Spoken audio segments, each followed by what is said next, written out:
宣爱卿，微臣在。宋府已是必死之身，他的供词并不能全然采信。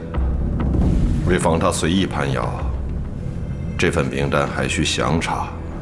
你是内阁首辅，此事就由你主理。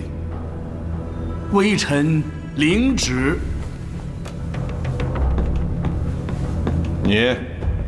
你派个口齿伶俐的去长陵王府，将初审的情况向老王爷大致禀报一声。可是，老王爷一直说，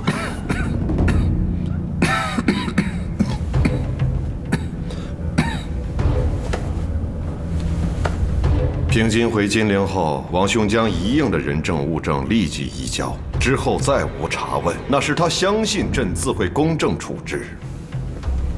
不愿干涉有司审讯，不代表他对案情就毫不关心。此间的差别，你不懂吗？都是微臣愚钝，请陛下恕罪。还有，那个什么，那个师爷，也要立刻提审。是。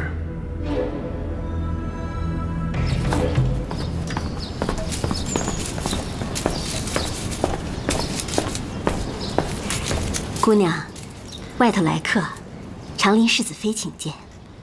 你说谁？长林世子妃。分开提审宋府和继承之后，这两人的供词对应起来看，似乎有些奇怪啊。可不是嘛！宋福面对种种证据，坚持咬口不认与单柳营合谋，可继承自己反而没怎么迭来就招认了，这不管是谁在撒谎都不合理啊！如果两个人说的都是实话呢？大哥的意思是？虽然继承相信自己是在跟宋府结盟，但是归根结底，礼物、书文、许诺，皆是通过师爷传递。宋福跟继承远隔千里，想来也没有当面谈过。如果说宋福的师爷没有受宋福指派，自行去了齐州与继承联络，这可能吗？别的师爷绝无可能，可这个师爷，没错，那可不是普通的幕僚啊！段同舟堂堂榜上高手，也许给他号令的人并不仅是宋福，而另有其人。虽然长林府不能插手审讯，不过这个思路可以让廷尉府的吴大人知道一下。我们家平章能在甘州城保以性命，多靠了姑娘的圣手，这还没有好好感谢呢，又要烦请姑娘去府上出诊了。世子自甘州至京城，一直是灵犀的病人，自该前去复诊。其实不用麻烦世子妃亲自来接的。老堂主跟家父也认识30多年了，咱们谁和谁呀？以后就不要叫我世子妃这么疏远了。我比你年长几岁，就叫我姐姐吧。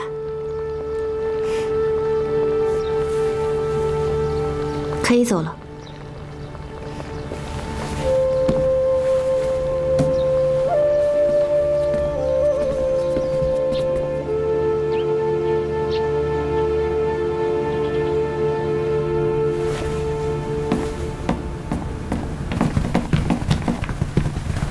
兄长想是朝政繁忙，许久未曾进宫了。啊，微臣确实疏于向娘娘和太子请安了，请娘娘恕罪。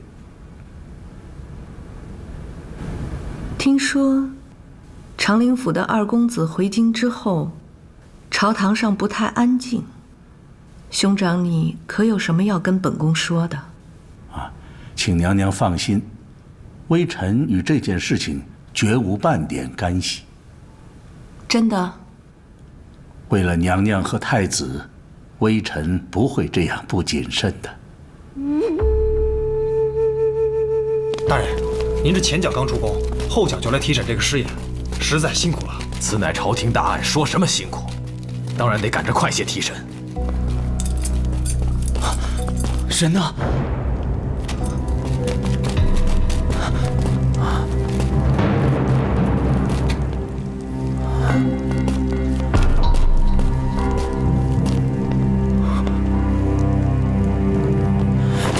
人犯呢？大人，小的实在不知。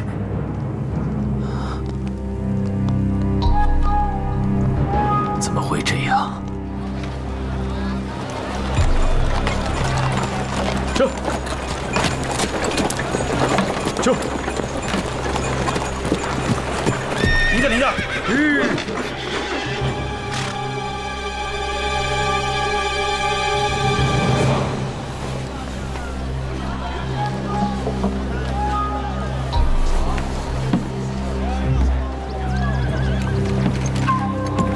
徒儿，快退，快退！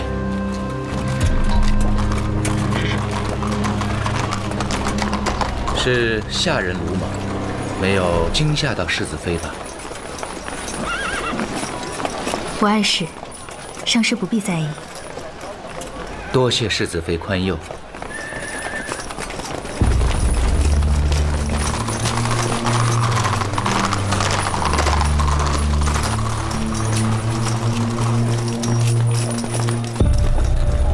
玄大统领，回阳上师，世子妃。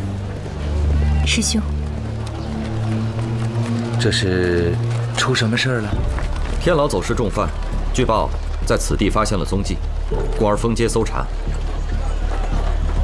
还劳烦世子妃绕道而行。天牢走失人犯，与禁军何干？怎么是你在追捕啊？陛下闻讯后十分震怒，人犯武功又高，等闲之人擒拿不住，特派我前来相助。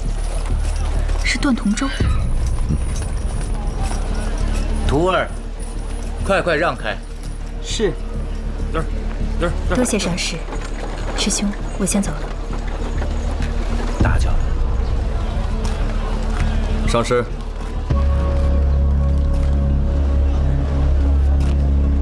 这么匆忙，是要上哪儿？皇后娘娘有旨，让在下去一趟宫里。上师快请。告辞。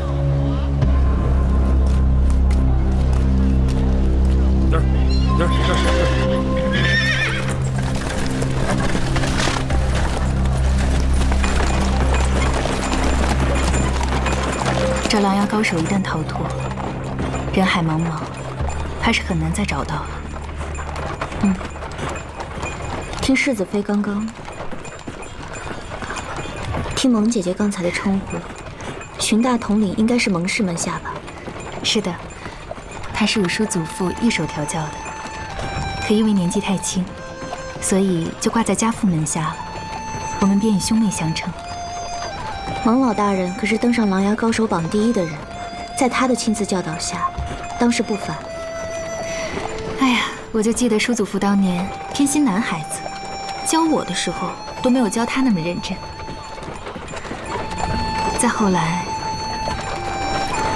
我就嫁人了，他便领了朝职，公务日益繁忙，我们见面的机会越来越少，现在也越发的疏远了。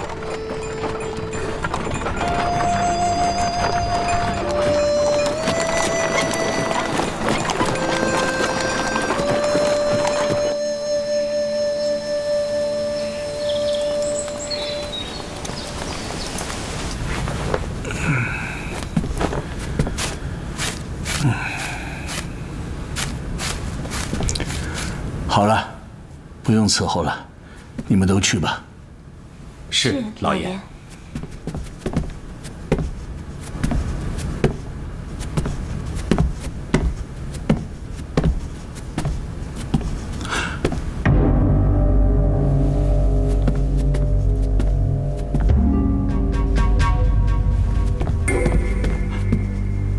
你的胆子还真大，你不怕我叫人把你给羁押了？拿了在下，于大人有何好处呢？宋大人被严审了那么多次，半个字都没有提过大人，您就一点都不领情吗？我从来没有介入这些事，没有什么领情不领情的。大人之前说过，最能明白他为什么要做这些事情的，只有首辅大人您。他还提前吩咐过我，若是事有不测，让我转听大人您的号令。我对你没有号令，现在禁军追捕你正紧，这不是你来的地方，赶快走吧。在下也不愿意连累大人。今日不过是来报个备而已，待风声过去，再为大人效力。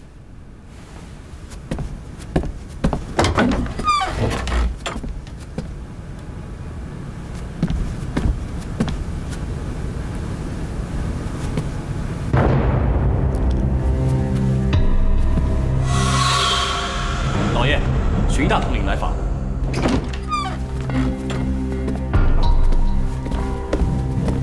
叔父，飞展，这么匆匆忙忙的，有什么急事吗？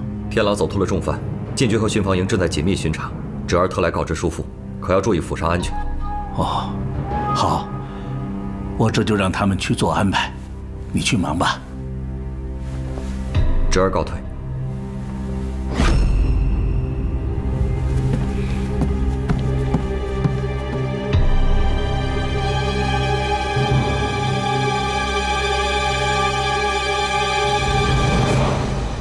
咱们抓那个段同舟多不容易啊，连大嫂都亲自出了手，结果呢，就这么悄无声息让他给逃了。亏我跟吴都尉说话的时候，还特意提醒过他，狼牙高手非同等闲，让他务必多加小心。他是没听进去，还是故意的？张嘴！成何体统啊！这种话也轻易能说得出口？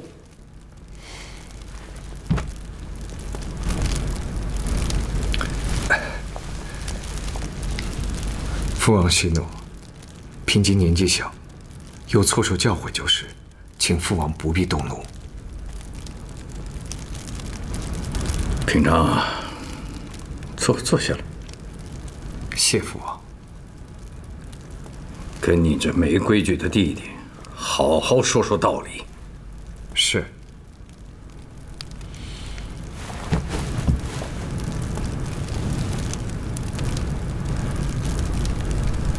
择人容易择己难，段同舟的武功路数究竟是什么样？大家也都只是听过几句传言而已，连你跟他交过手，都未必能全盘把握。更何况人家吴大人还只是一介朝臣而已。随口抱怨可轻可重，可你刚才的话，如果认真计较起来，这故意二字便可算是指控了。你到底有什么站得住脚的推论，可以这般出口伤人？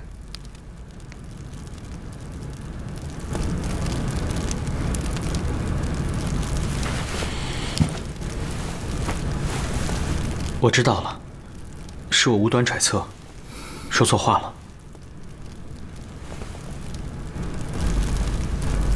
知道就好，快起来吧。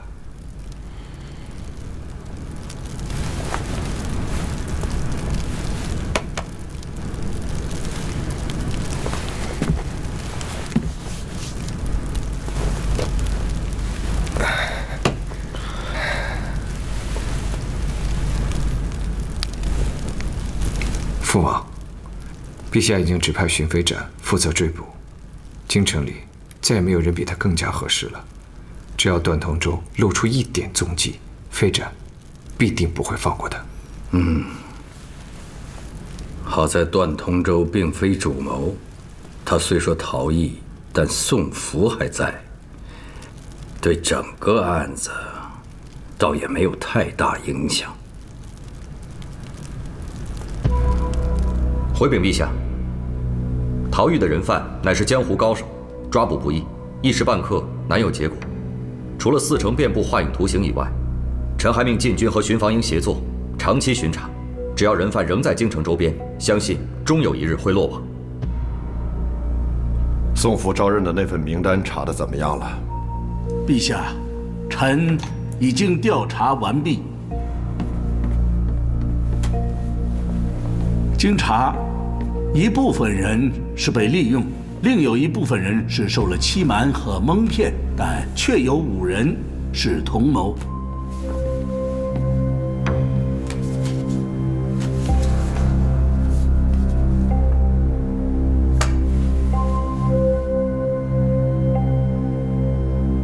也就是说，尽管缘由不同，深浅不一，但这些人总归是全都卷入了。臣以为，既然卷入的缘由不同，故不能一例处置。朕的朝堂居然有这么多臣子，贪图富贵，中饱全余，竟然连家国安危也顾不得了。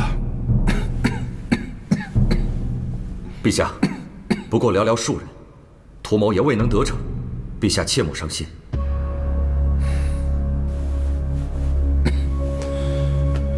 薛爱卿，你与廷尉府合议，立刻处置张成，先送到长陵王府，听听王兄和平章的意思。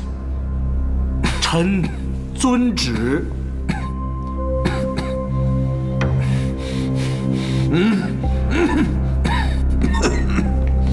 陛下，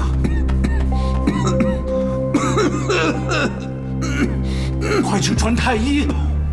快传太医！传太医！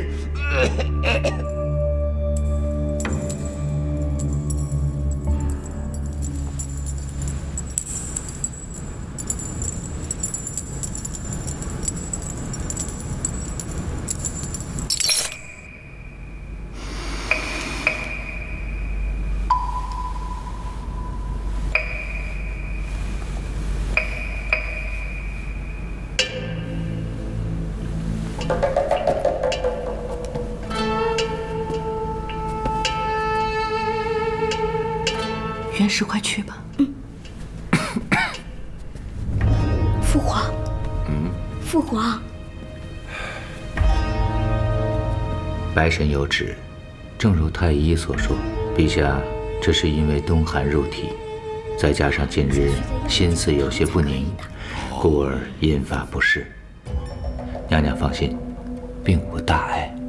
父皇，太子年幼，离不开父皇提点庇佑，还望上师多费心了。娘娘此话，微臣不敢担当。陛下的龙体，微臣定当尽心竭力。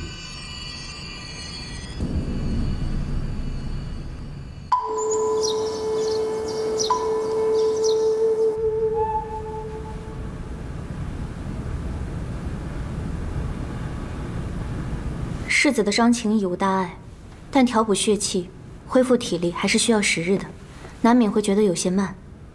此时不应急躁，该多些耐心才是。世子服用的汤药，也该换个方子了。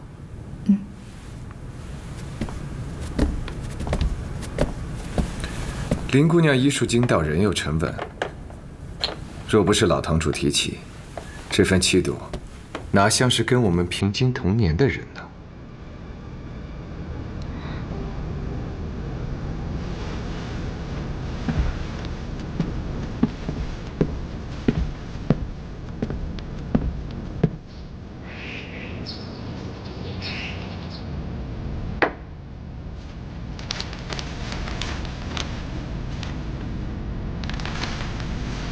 多谢。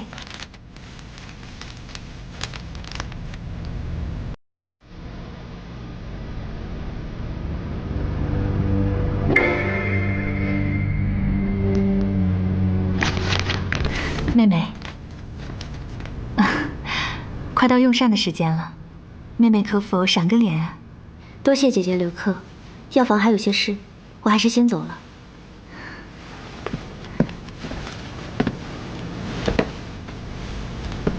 那妹妹可说好了，下一次绝对不可以推辞。我有几道拿手好菜，妹妹一定会喜欢的。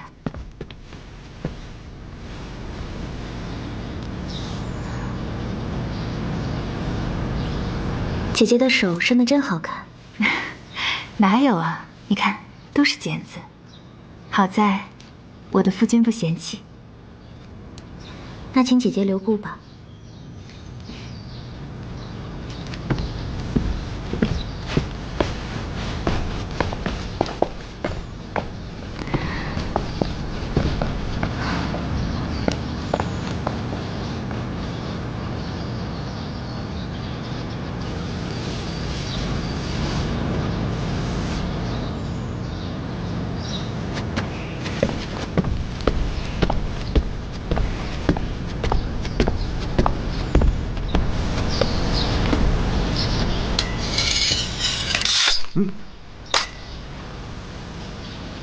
快说，到底什么事儿？没头没脑的，你问的是什么呀？我还不知道你呀。自小你的礼仪规矩都是母亲教的，礼部都挑不出问题。刚才你当人家的面问人家姑娘的年岁，素日里你可不会这样说话。到底什么事？快跟我说说啊！到底怎么一回事？我刚不是已经说清楚了吗？那是人家老堂主主动提起的。我不明白。正如你所说的，一个姑娘家生在何年何月，即便是闲聊也不会像我能提及的话，那老堂主为什么会主动提及呢？为什么呀？为什么呀？我也不明白呀，所以我就那么随意试探一下。试探？那跟林姑娘一点反应都没有啊。对呀，这林姑娘可真是沉稳啊，什么都看不出来。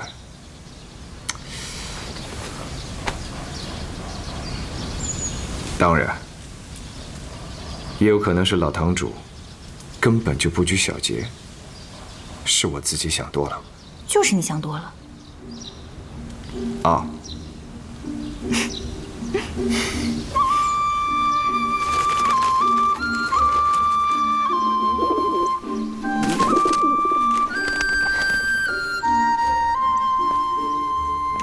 来看看最近又有什么好玩的事儿了。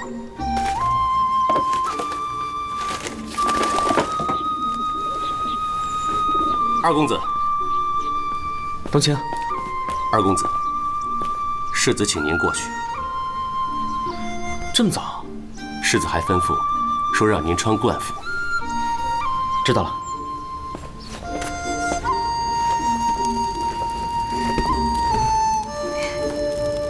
收一下。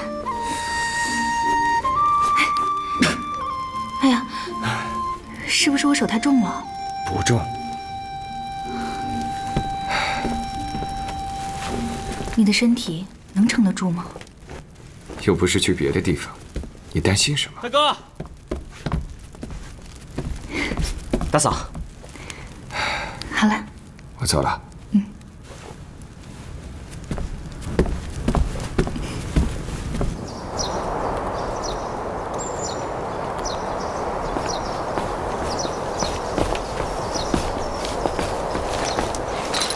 平章，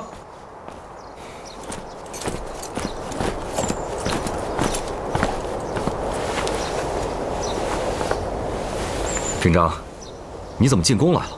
怎么样，身体好点了吗？虽不能有大的动作，但进宫请个安总是可以的。平津回来这么久，一直不敢进宫，是怕陛下说你老不着家吧？徐大哥，陛下还没说我什么呢，你倒先说上了。论理，我应该把你送到殿前的，但刚接到巡防营的线报，与在逃的段同舟有关，就不陪你们了。你先忙。徐大哥，我跟段同舟交过手，肯定能帮上忙。等出了宫，我去找你啊。好。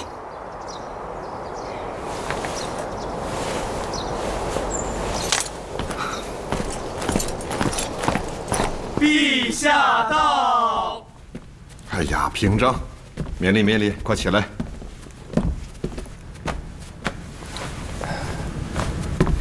谢陛下。给长林世子看座。是，陛下，这万万不可呀！好了，你这样的小辈，平时当然不会有你的座位。可你这次的伤情，朕已经召太医来问过了，终究与以往不同。这好容易能出门了，进宫来请个安，又得扶着回去。你说，让朕怎么见你父王啊？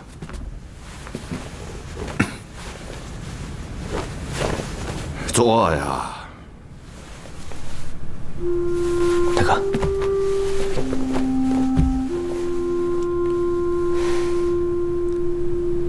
平津，你这一年到头在外逍遥，这次要不是你大哥遇到危险，只怕你还不肯回来，是吧？陛下，甘州的事情您肯定都知道了，但大同府发生了什么，想必您只知道个大概吧？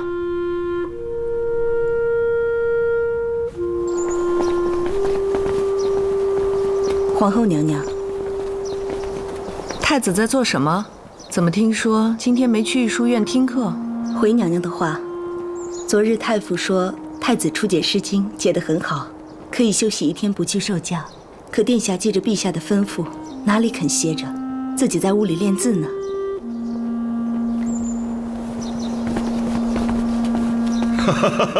这个老袁真的到最后也没告诉他，真的没有。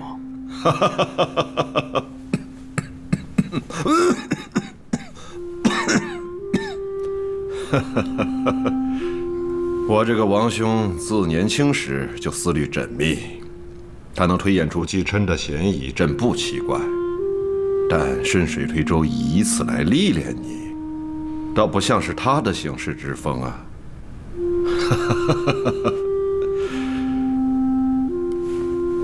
性情浮躁，你的确该好好历练历练。我就知道，反正不管我抱怨我老爹什么，陛下您肯定都不会向着我。你知道就好。陛下，太子满10岁正式迁入东宫，平津还没有前去恭贺过呢。哦，对，平津，你是该过去看看太子了。你这1年也回不来1次啊！再不多去露个脸，只怕太子以后都不认得你这个堂兄了。太子一向最喜欢我了，陛下您这话我可真不信。去给东宫传个话。是。那平津先告退了。去吧。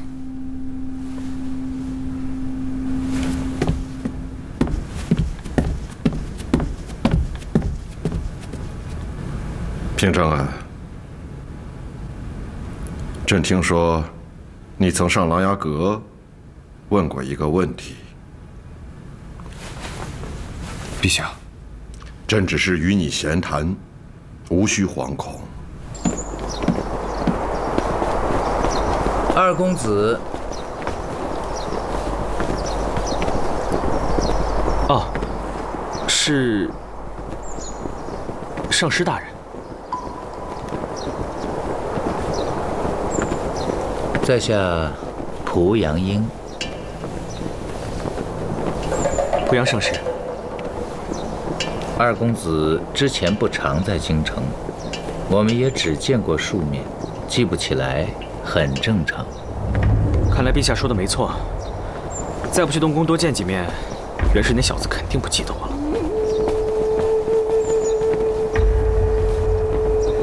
他不是说去东宫吗？东宫不在那边吧？平正，你若是想知道当年的事情，为什么不直接问你父王呢？只要你一开口，他肯定不会瞒着你。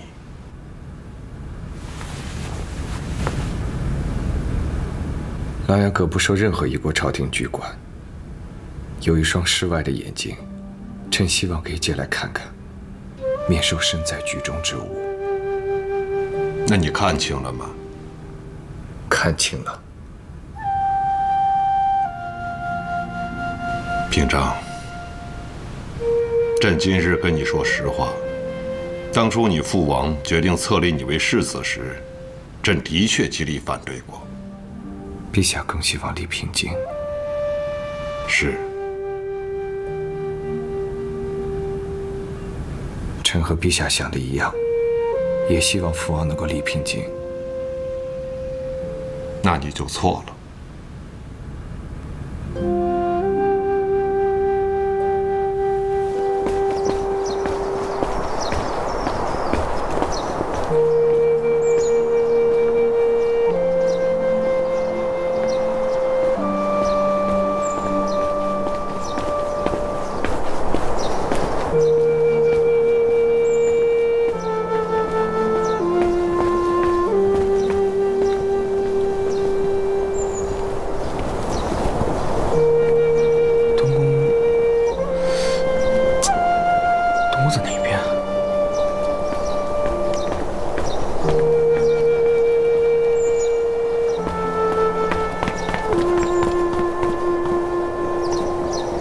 不管朕最初的想法如何，这些年，朕看着你一点点长大。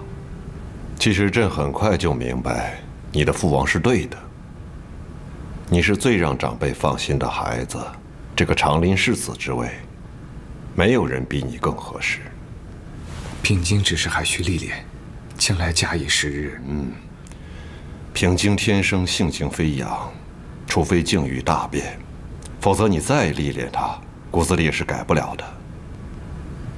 朕承认自己更偏爱平津，但正是因为偏爱他，才宁愿他一生能受父兄的庇佑，随性而为。难道你不希望这样吗？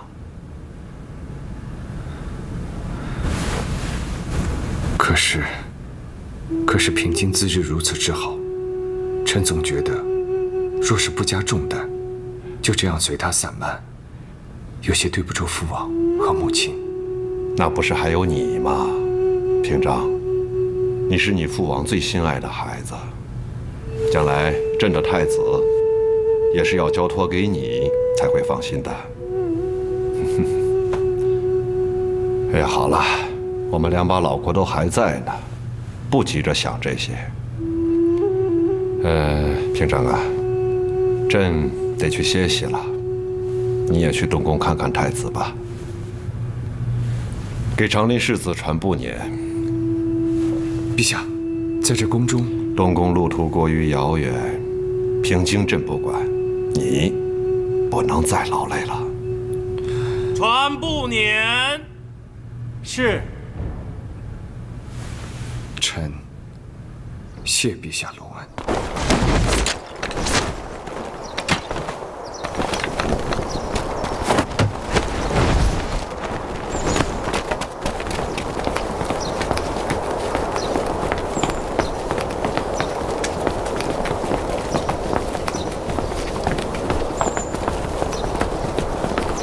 平津，停一下。大哥，没几步路了，我想走一走，你们先退下吧。是。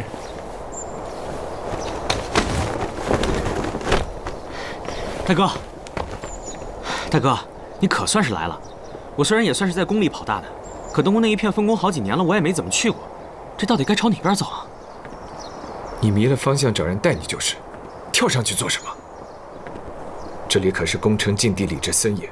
你以为自己是什么人，可以无缘无故飞檐走壁？大哥，你别生气，我就一时没想太多。我知道你不管拘束，我也不想太过拘束你。可是平津，这里是金陵城，是讲规矩的地方。我们长林府被多少双眼睛一直盯着。陛下再宠爱，你也要记住这点。是。跟我走吧。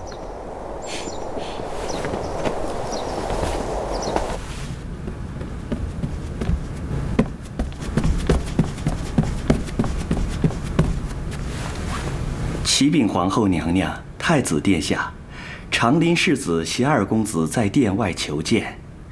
快请他进来。是。陛下提前传了话，太子殿下专门等着。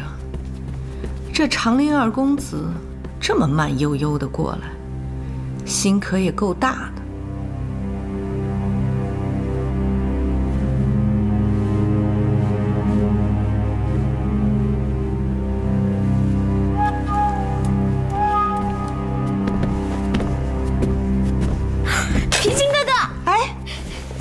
原石。平静，哎，来，飞一个，飞一个。原石，平静，原石。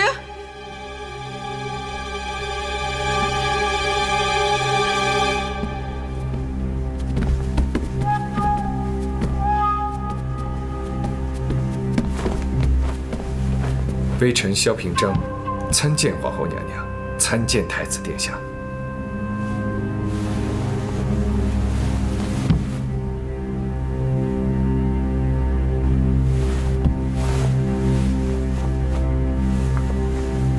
舍弟久违进宫觐见，一时欢喜，形容失宜，望娘娘见谅。平京参见皇后娘娘，参见太子殿下。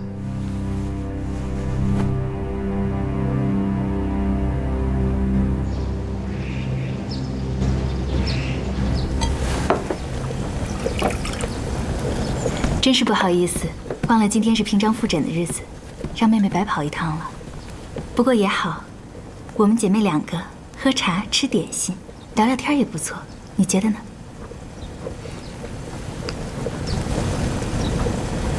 姐姐，我能看一眼你的妆盒吗？妆盒？当然可以啊。姐姐这一套妆盒好生精致啊，不知道是在哪里打造的。这个我也不太懂，是当年出嫁时皇后娘娘赏赐天妆的。妹妹若是喜欢，改天我问问内廷司，让他们给你打一套。不用麻烦姐姐了，我素日也不大理妆，只是我们药房有位大娘，最是喜欢各色花样子。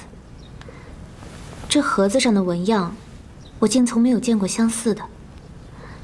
姐姐若是不介意，可否让我借个小的回去让她描一描，明日便可送还。那有什么，这是件小事，这要不是御赐之物，我就送给妹妹了。姐姐太客气了，多谢姐姐。走吧。起来吧。谢娘娘。世子不必多礼，他们兄弟感情好，一时忘形也是有的。本宫不会放在心上。虽然娘娘宽容，但太子殿下是储君，礼不可废。平静，还不请娘娘见谅。不必这般拘泥。以前，陛下和长陵王爷也是这么玩闹着长大的。世子非要二公子认真赔礼，传到陛下耳中，只怕又得说本宫小气了。母后，孩儿可以和平心哥哥出去玩一会儿吗？你已经不是小孩子了，怎么还时时想着玩耍？忘了太傅怎么说的了？可是，太傅说今天可以歇一日。娘娘，元石不过才10岁，透透气也好，不能总关在屋里做功课吧？再说先帝也说过，咱们萧氏儿郎那是要能文能武的。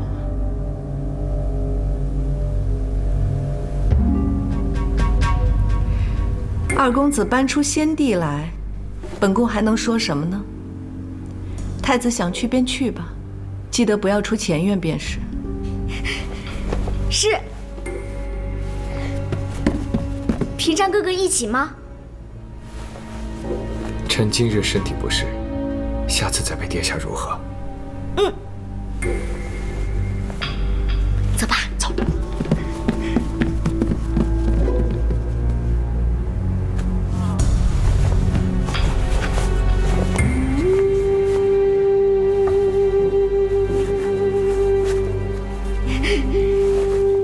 哦，走喽！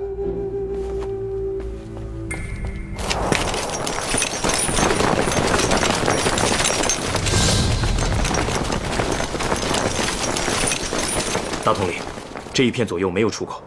孙统领已经带着巡防营的兄弟绕到了对面，如果人犯逃过去，他一定能发现。行动吧。是。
大统领，人犯就是朝你那个方向逃的，你没看见？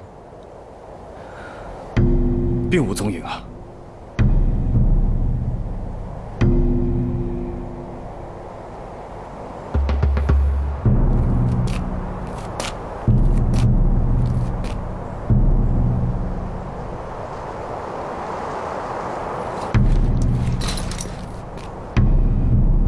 这里好像是莱阳侯府的后墙啊。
小侯爷，荀大哥，我已经听下人禀告过了，追捕重犯要紧，整个侯府除了内院，大统领尽管搜查。多谢小侯爷，他潜入的恐怕就是贵府的内院。这个，我恐怕要先向母亲禀告一下。好，请。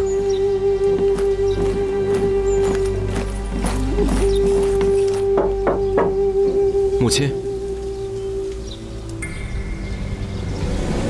缘起，母亲，太夫人，荀大统领，有什么事吗？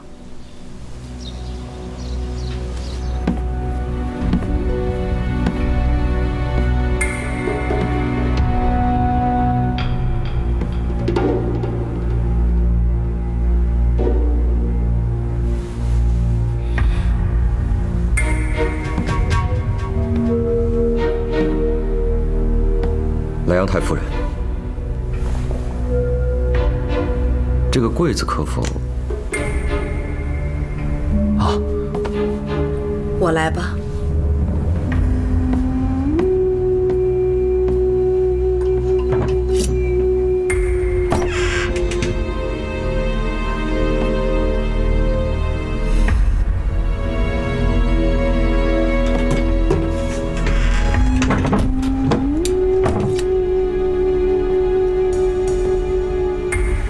莱阳太夫人，恕飞斩鲁马。那这个，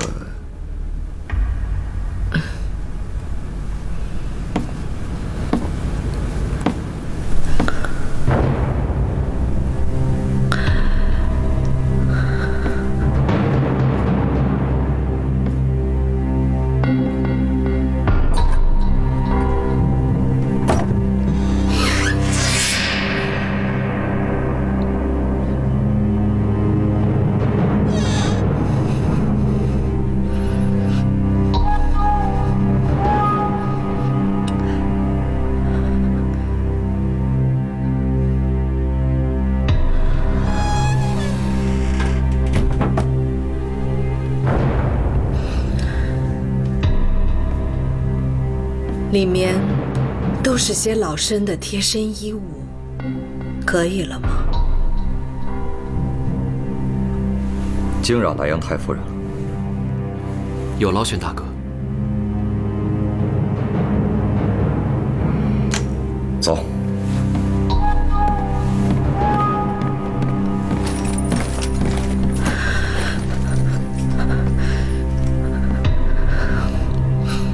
母亲，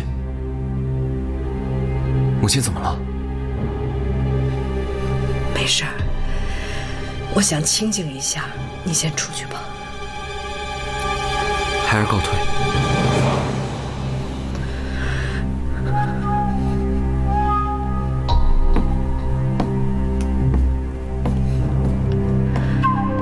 下去吧。是。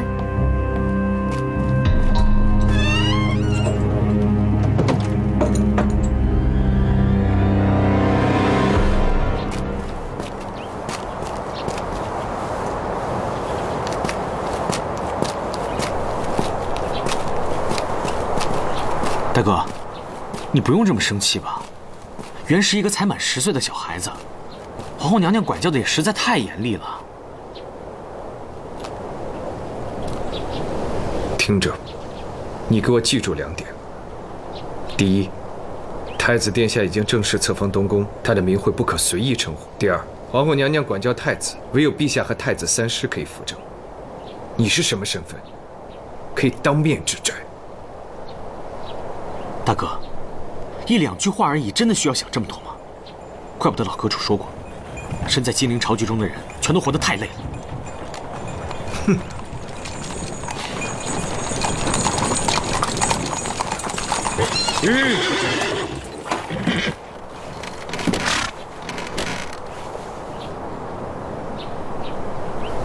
上来。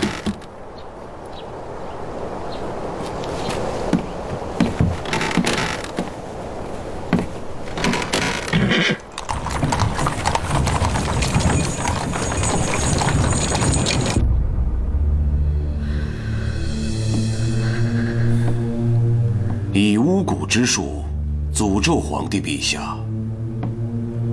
太夫人，你这罪名好像比我还重啊！你是谁？你想要干什么？我就是路过躲躲，不想干什么。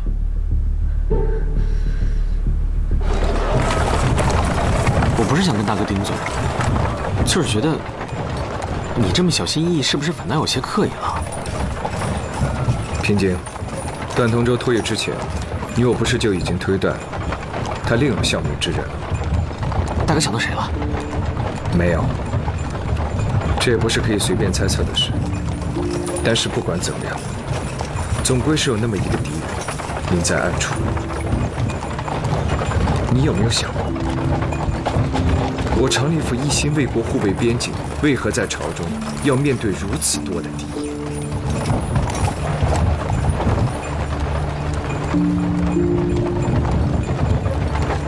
陛下越是爱着我，长林府越不可辜负。无论你内心如何坦荡，都不能要求他人天然就明白你，就相信你。我命你谨慎守礼，并非刻意，更不是虚伪，而是不愿让其他的人误以为我长林府自认功高，就对陛下和太子省了敬意。你这么聪明，难道连这都想不明白吗？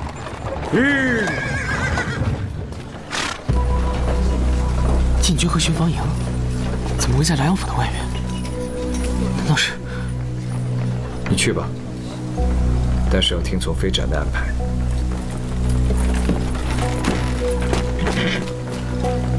走吧。这。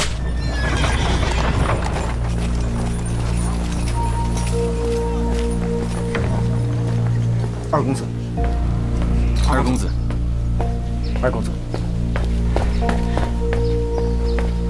啊，徐大哥，边请。是不是段同舟？是啊，我跟他过了几招，但是没有围住。他怎么跑这儿来了？怎么样？大统领，都搜查过了，没有发现。荀大哥，能找着他一次踪迹，肯定能找着第二次。只要段同舟还在京城，他肯定逃不掉的。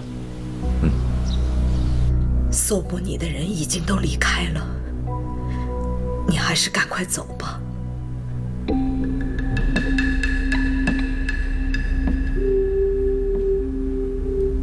不管太夫人信不信，你这点秘密，我也不是今天才知道的。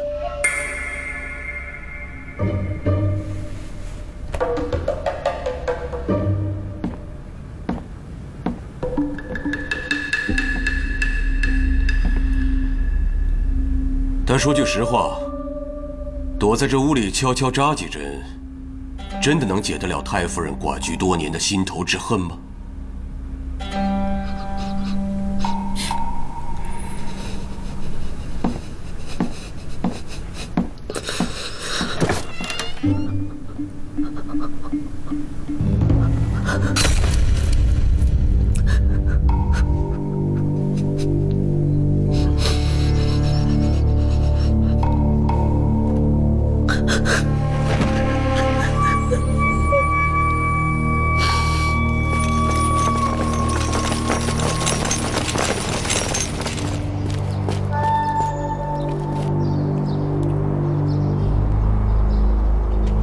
段同舟留下的。这幽冥鬼火还真是名不虚传。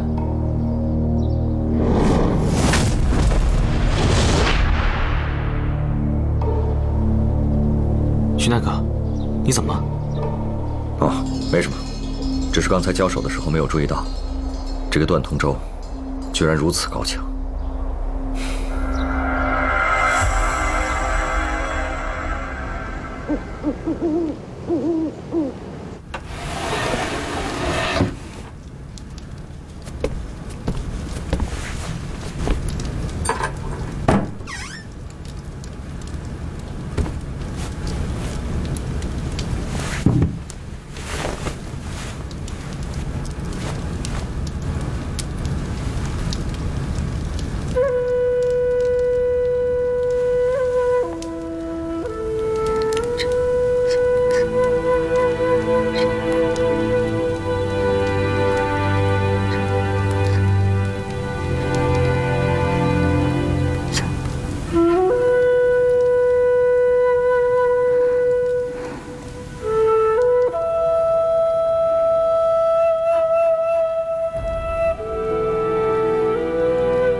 给父王请过安了。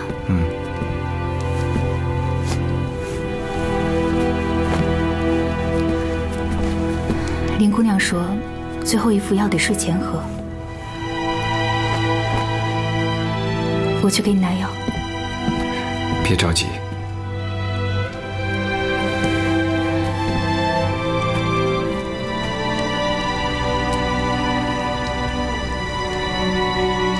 明年有事终须有，我们都还年轻，父王半个字都没有催过我们，你又何必那么心急呢？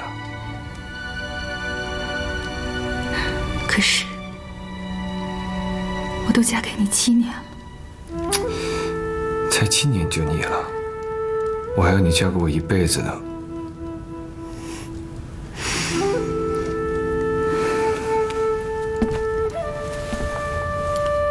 小雪，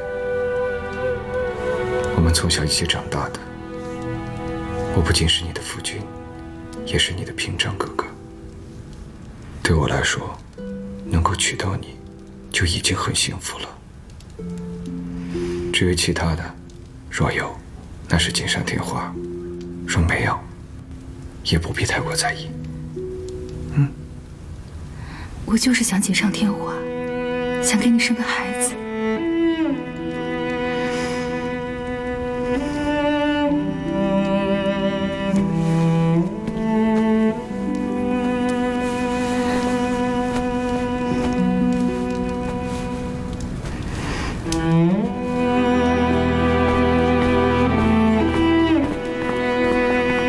二公子，周管家，有事吗？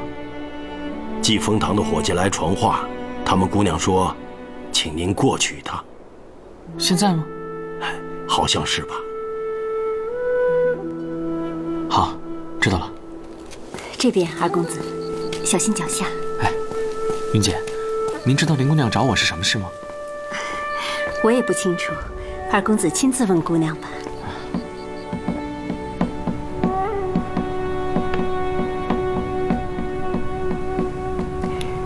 姑娘，林姑娘，云姐，先下去吧，把外门关一下。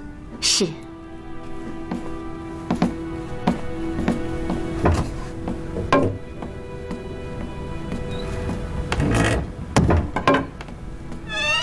哎，林夕，这还是你第一次主动叫我过来呢，是不是我最近一直忙其他事没有登门，你有些想我了？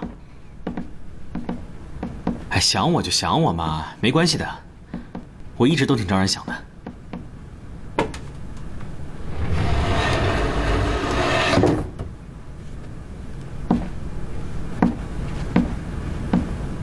哎，林夕，我告诉你啊，我们琅琊阁虽然不怎么讲究，可长林府是有家规的。大半夜的我们这么聊天，不合适吧？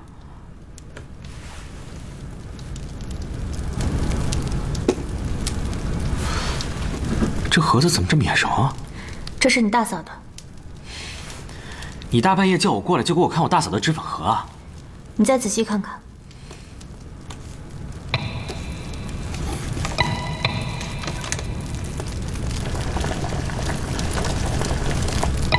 夹层藏的这是什么东西啊？我怀疑这是东海珠胶。什么是东海珠胶？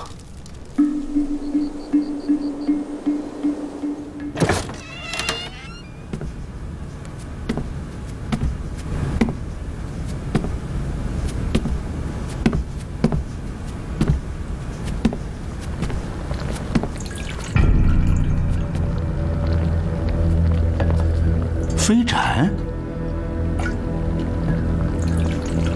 你悄无声息的吓了叔父一跳啊！你最近不是很忙吗？怎么有时间过来了？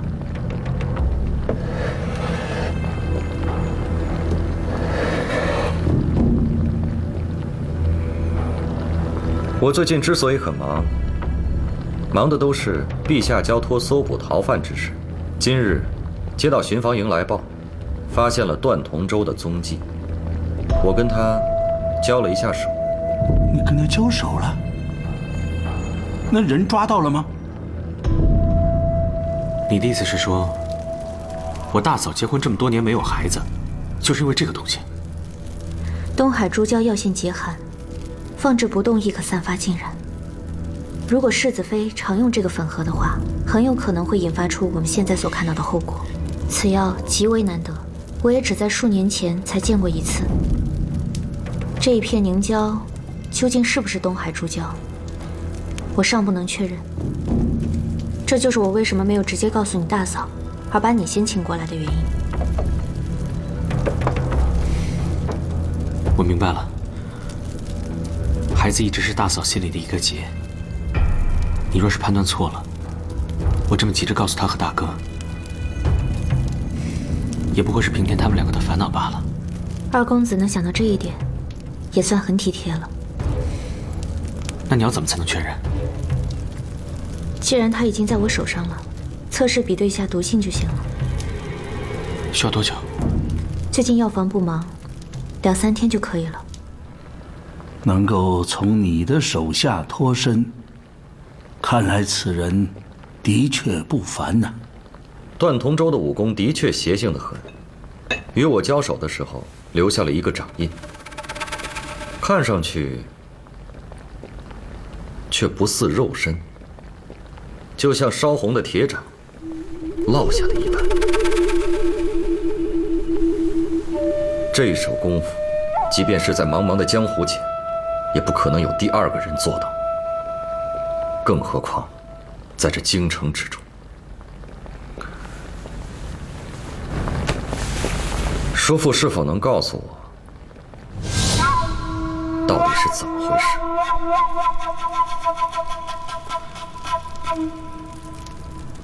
李姐，如果这个东西真的就是……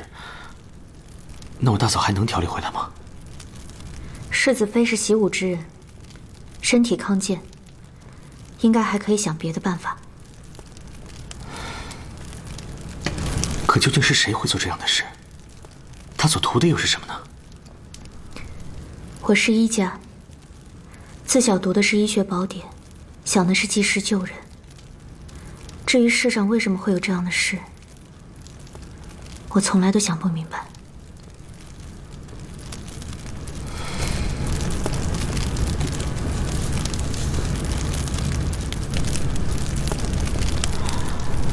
时辰不早了，我先回去了。多谢你费心。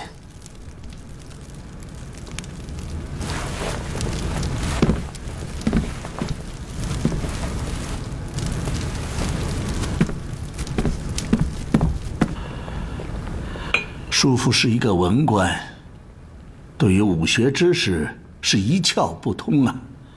在你说之前，我甚至都不知道这儿有一个手印，更认不出这是什么，幽冥鬼火。莫不是你想说，这个段同舟曾经潜入过我的府上？叔父，此时夜深，四下无人，是否可以直言相告？看来你到我这里来，早已在心里给我定了罪了。我只相信自己的眼睛。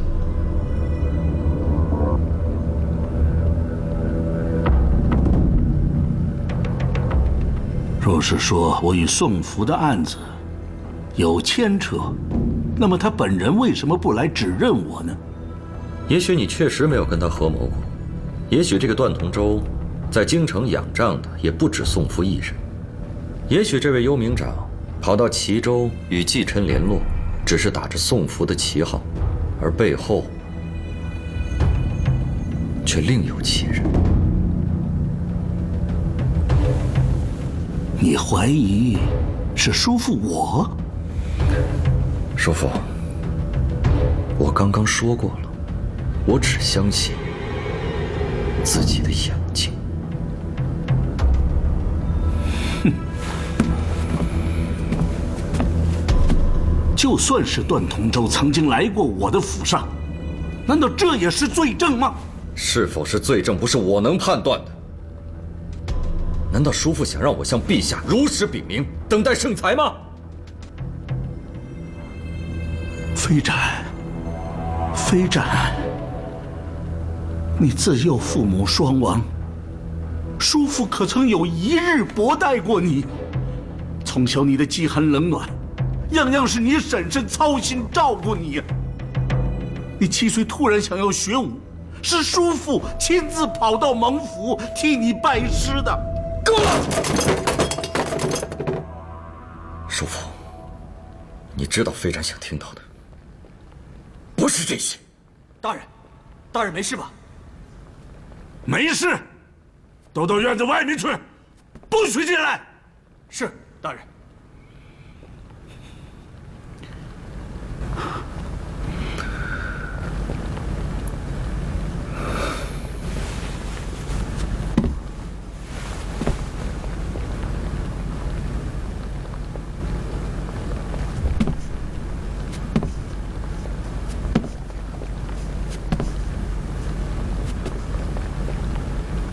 叔父，恕侄儿冒犯，侄儿只是想不通。内院有皇后娘娘，太子殿下已册立东宫，在朝堂上，叔父位极人臣，内阁领衔，这攻城的5万禁军也全都交在我的手上。这一笔一笔算下来，陛下对我巡视一族，可谓荣宠之极。可叔父你为什么还要做这样的事？你说的那些，叔父从来没有做过。可你说的那些想法，我不否认。为什么？叔父，侄儿想不明白。你常年在天子身侧，难道你没有看到吗？这些年，陛下一直在闭着眼睛，从来没有替太子的将来打算呐。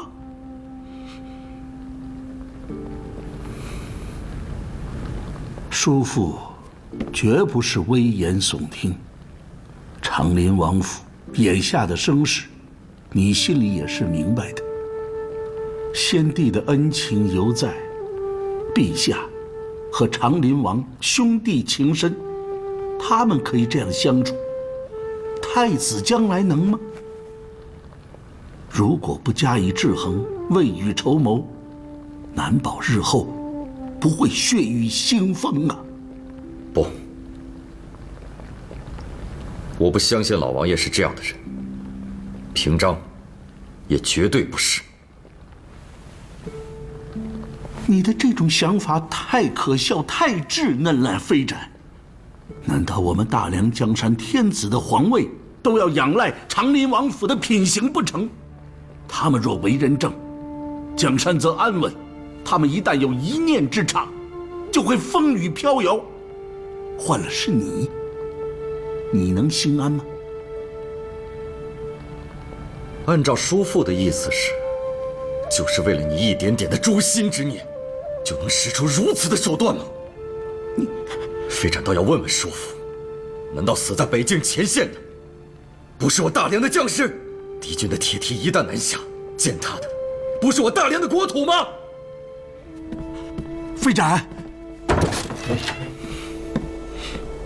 飞展，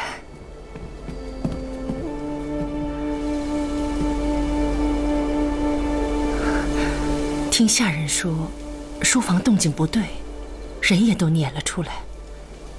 这到底是怎么了？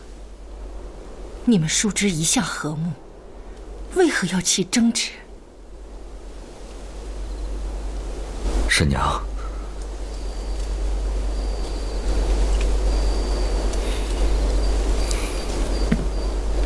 飞展，你已是朝廷的重臣，心中自有主张，我当然不能勉强。我只是希望大统领不要忘记了，巡视一族100余号人，都是你的血肉宗亲呐。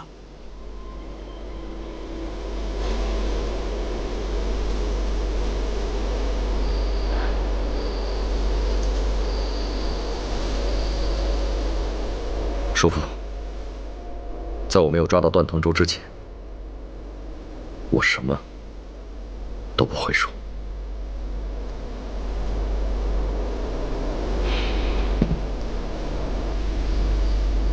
还望叔父今后做事悬崖勒马，半步也不要再踏错。惊扰婶娘了。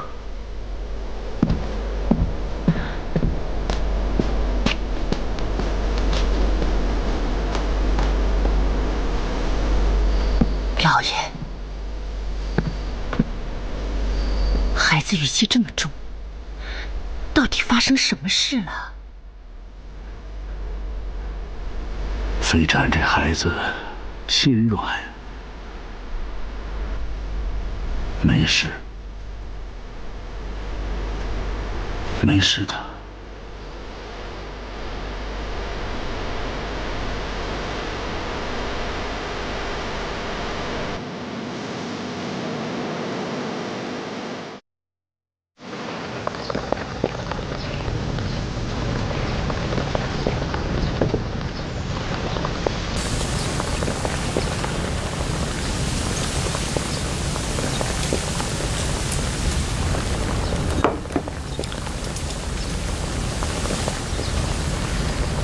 平静啊，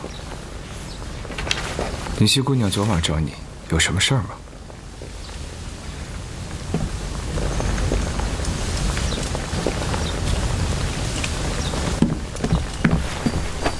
大哥，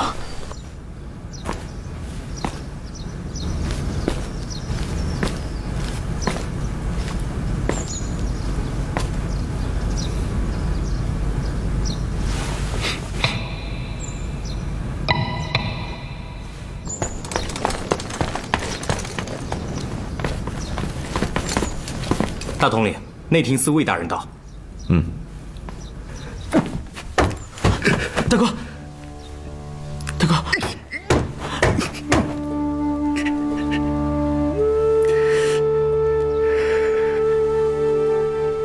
这些年，小雪为了一个孩子，流了多少眼泪，吃了多少苦药。大哥，你先别生气。林夕就是尚未最后确认，所以才一直没告诉大嫂的。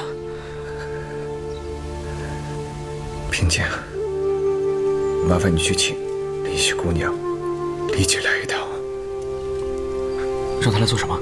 林姑娘为了不惊扰到你大嫂，都是暗中探查，恐怕不能面面俱到。你是想再请她来仔细搜查一遍？是的。正好今日大嫂去了清莲寺，不会惊扰到她。我这就去。快去。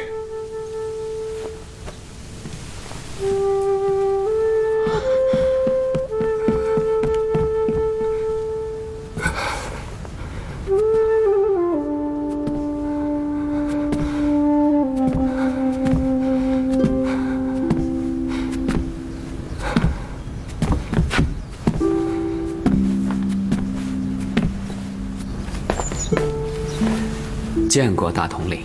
魏大人，这个东西上面有种奇特的香气，不像是外造的，我总觉得有些熟悉，又不记得在哪儿闻到过。魏大人在内廷司掌管各类香料，听说什么都瞒不过你的鼻子，你知道这到底是什么吗？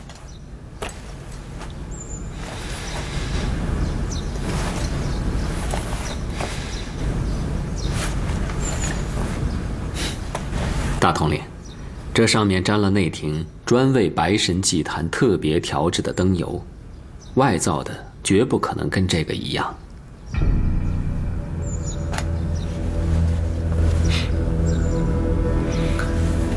怪不得我有印象。请问魏大人，除了内院之外，这批灯油还在什么地方用过？回大统领的话，整批灯油共值120斤。除了长林的世子妃在西山青莲寺许愿用了些，其余的全部送到了濮阳上师的乾天院，专供白神祭坛之用。啊，知道了，有劳魏大人。魏大人慢走。下官告退。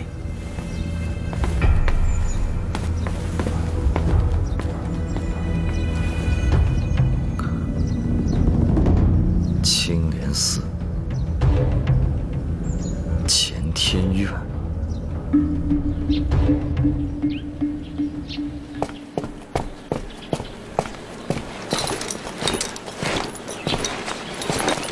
大统领，您难得有2天休沐，怎么又要出门？我怕我晚些时候才能回来。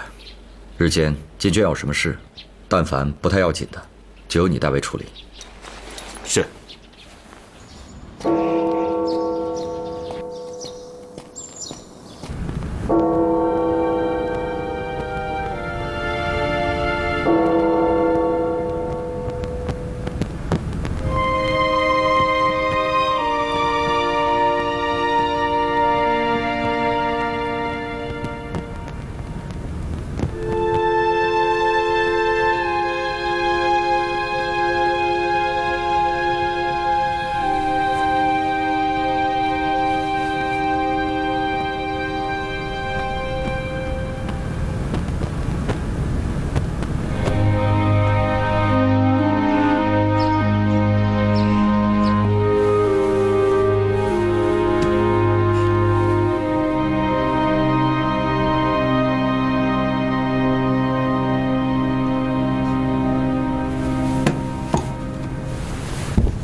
世子可以放心了，其他地方没有问题。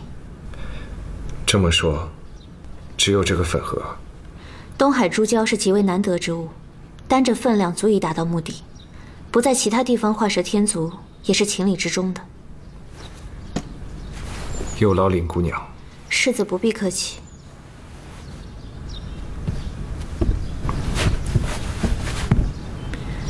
世子请留步。那我就让平京带我来送送您吧。啊，是。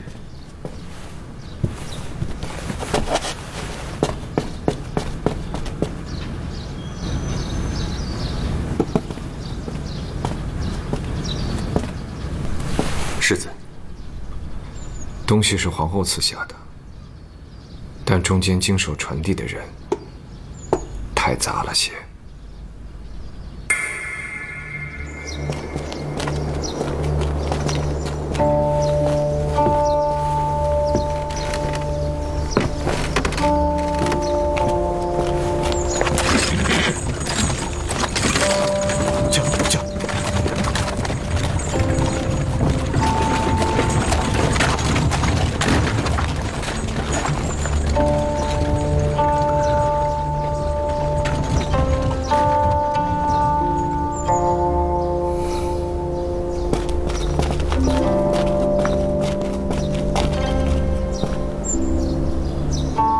你们在这守着。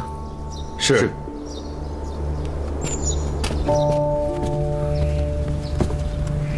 主持，这些就是长离世子妃到贵寺请愿所供奉的长明盏吗？是。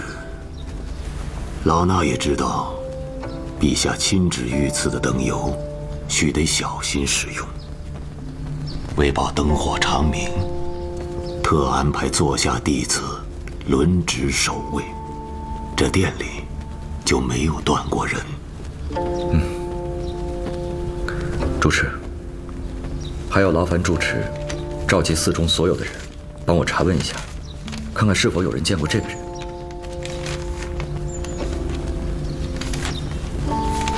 是。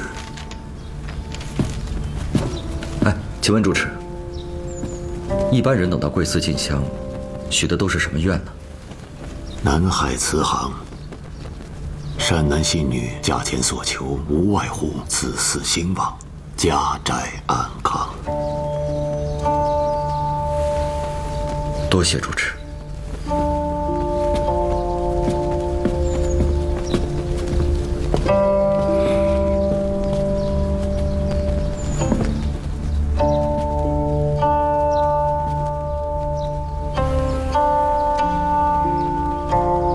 菩萨慈悲。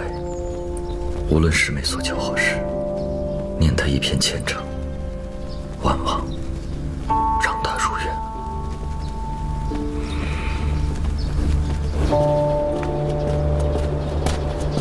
大统领，这里可有线索？此地藏身不易，没有什么可疑的。这么一来，段同舟能沾到灯油的地方，就只有乾天院了。走。是。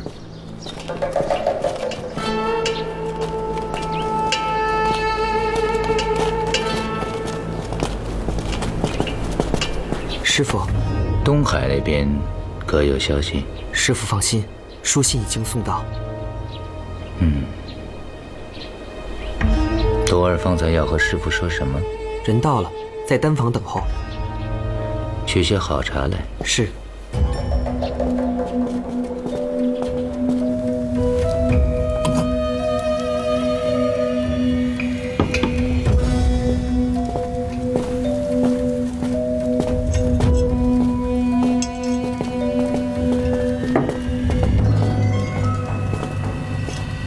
长孙，师傅，怎么样？有惊无险。荀飞展见过我的手印之后，当晚就去了荀白水的府邸，他肯定已经发现了其间的联系。你确定？我确定。这位手握5万禁军的大统领，绝不能置身事外。既然我们已经顺利地挑起了他们叔侄的隔阂，相信这位荀大统领必然会搅入局中。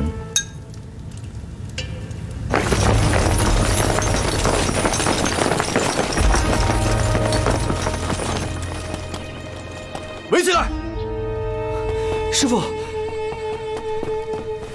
师傅，外面好多禁军，还有巡防营，咱们乾天院四面已被团团围住，所有通道全部封死，是荀大统领亲自带队。荀飞展怎么会追查到这里来的？这个时候可没时间考虑这个，先找地方避避。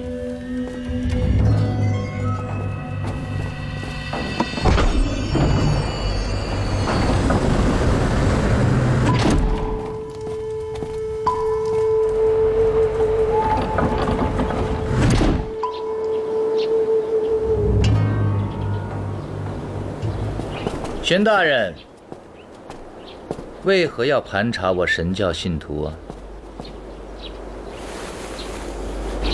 惊扰上师了。荀某奉旨协同巡防营追捕逃犯段同舟，发现此人身上沾染了内廷的特制灯油，故怀疑此人近期在乾天院出入过。哦，此处与他处不同，不仅房舍林立，又有大量的使役人等，素日里信徒众多，来往繁杂。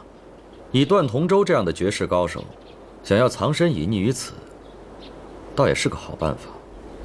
朝廷重犯，看来荀大人的意思是要逐间搜查了。上师的乾天院有白神祭坛，荀某虽非信徒，但也不敢随意冒犯。多谢。但是飞展知道，单凭陛下指派我抓捕人犯的口谕，要想逐间搜查，也确实有些不妥。可是若想另行请旨，恐怕这时机……在下明白。荀大人也是公务在身，再说，想到朝廷重犯在我的乾天院中，在下心里也是惴惴不安。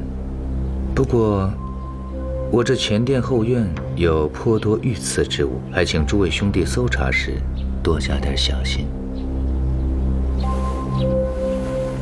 多谢上师，大度了。荀大人请便。走。是。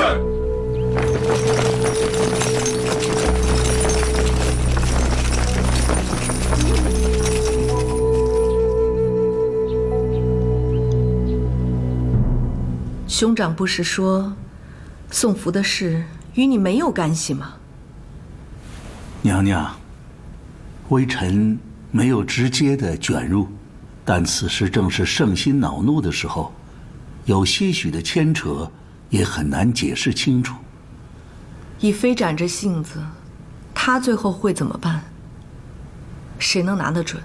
啊，微臣此次进宫，只是想告知娘娘，心里有个数。飞展他不会把事情做绝的。微臣只是忧虑以后啊。以后什么？娘娘，难道娘娘甘心以后太子要仰赖长林王府萧平章的脸？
大统领好眼力，这的确是件密事，乃是在下闭关清修时所用。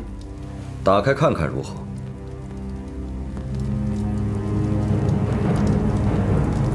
荀大统领说我这乾天院人来人往，容易混进逃犯，所以在下尽力配合禁军搜查，并无怨言。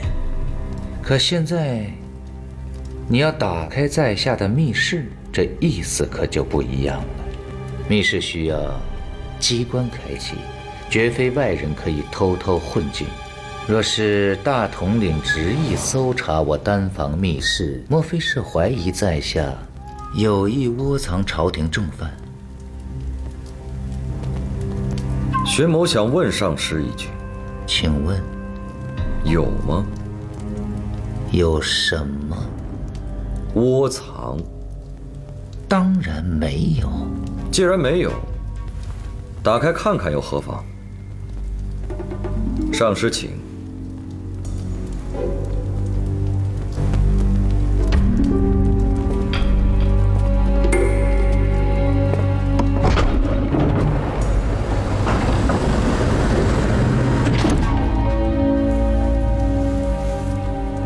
劳烦上师带路。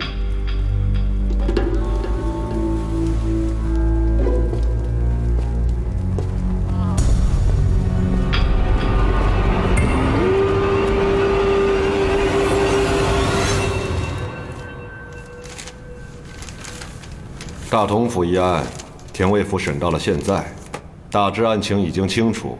宋福等涉案人员各自的罪责也算分明。虽然有一名人犯逃脱了，但眼看要到年下了，若只是因为这个便搁置拖延，反而不好。依朕的意思，就按吴爱卿离的章程先行结案，日后若捕得逃犯，再行立案处置。王兄以为如何？谨遵陛下圣意。那就这么办。遵旨。荀大统领还可以四处瞧瞧。得罪了。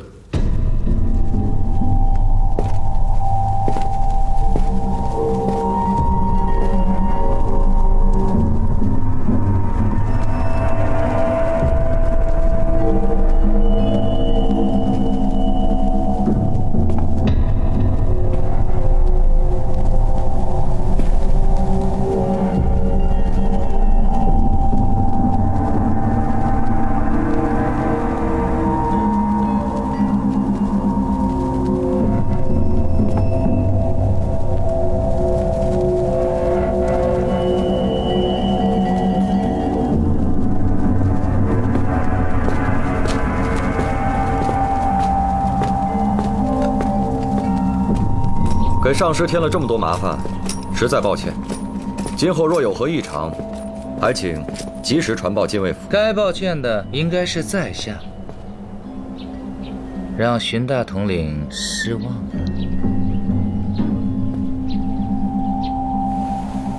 上师，多有打扰。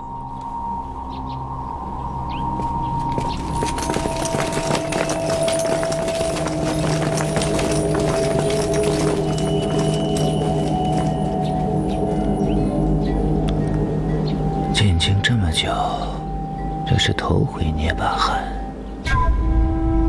荀飞展是个人物。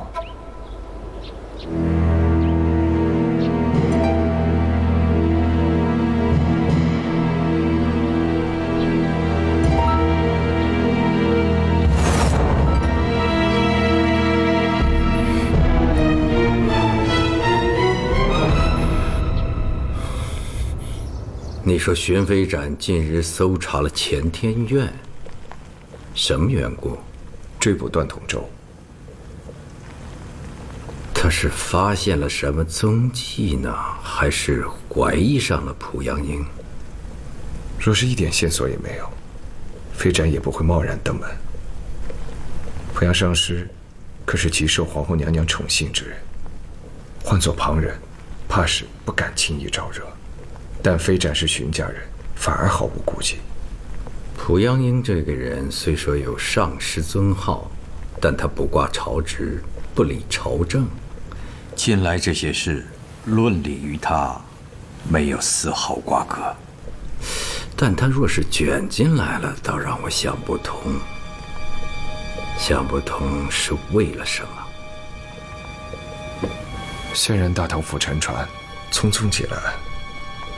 但寄生宋府供词疑点颇多，关键人证段同舟在逃，其幕后主使尚未挖出，朝中上下对此讳莫如深。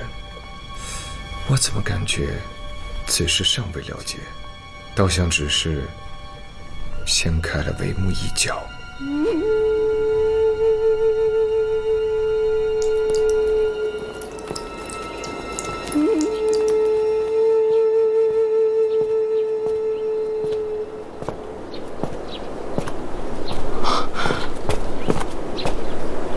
怎么样？没错，就是东海主教。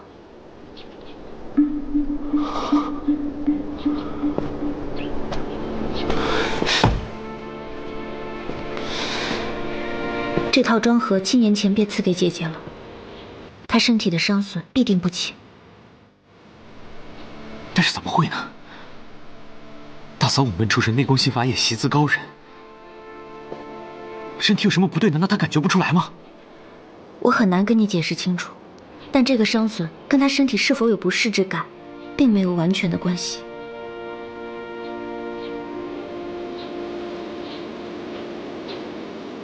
你说过可以调理，对吧？如果有需要我帮忙的地方，你尽管使唤。如果是要找药材，无论在什么地方，我都能给你采回来。我知道你会尽力，我也会尽我的全力。不过我不想蒙姐姐日后更加失望，所以在没有准备周全之前，你先不要告诉他们可以调理。好。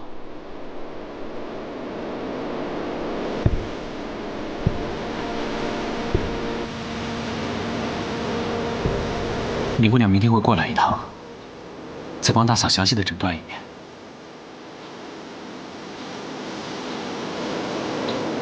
大哥也不要太担心，宁熙说除了那方面的伤损之外，这朱家对大嫂身体的其他方面应该没有影响。一定替我多谢林姑娘。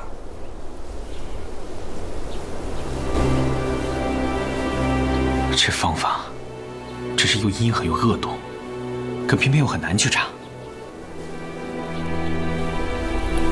平静，这京城的风越来越冷了，你可有感觉？大哥，你很冷吗？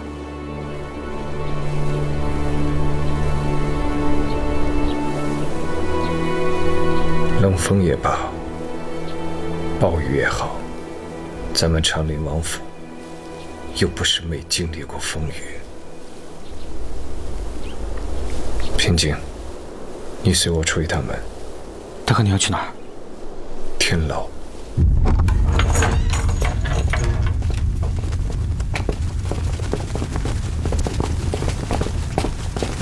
大哥，宋府该招的已经全都招了，你还想知道什么呀？我想知道，他们做这样的事，心里究竟是怎么想的？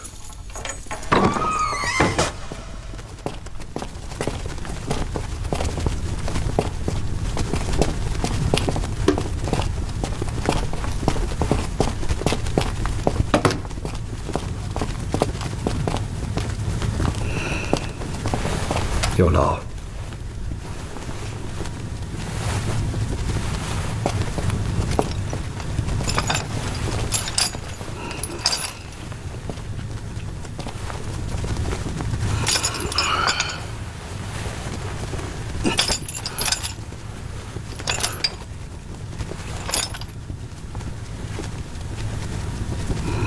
不是说长陵王府不干涉有司审讯吗？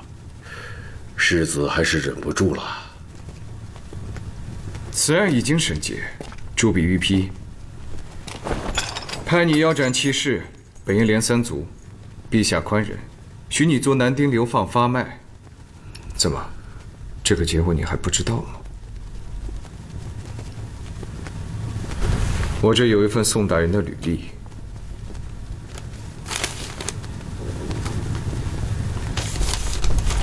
据悉，显光7年，你是英州通判，西里偷袭围城，府尹和参将都逃了，你一个文官守城，有幸得先帝亲旨嘉奖，从此仕途平顺。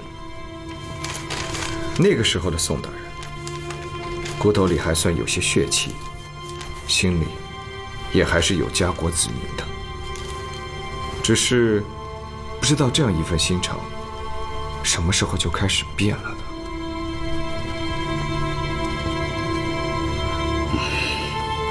宋某效忠先帝与陛下，此心从未变节。我所做的一切，都是为了保我陛下的朝局安稳呐。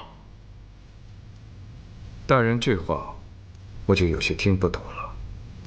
你断了前线补给，几乎就是想把甘族以南拱手让给敌国。如此作为，怎样能保陛下的朝局更加安稳？此次的前线军情，正如老王爷所料，我无话可说。但是，作为领军之帅，连一个像样的缘由都没有，只凭多年领军的感觉2字，便随意升陛下索要邢台兵符调动大军。时至今日，我仍认为此乃恶例，不可放开。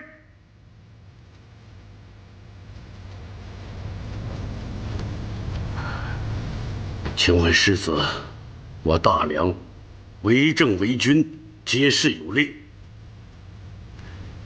请问世子爷，难道日后4境的领军都可以以此效法老王爷所为吗？所以你心有不甘，便想拿前线将士和五州百姓的性命，用以警示后人吗？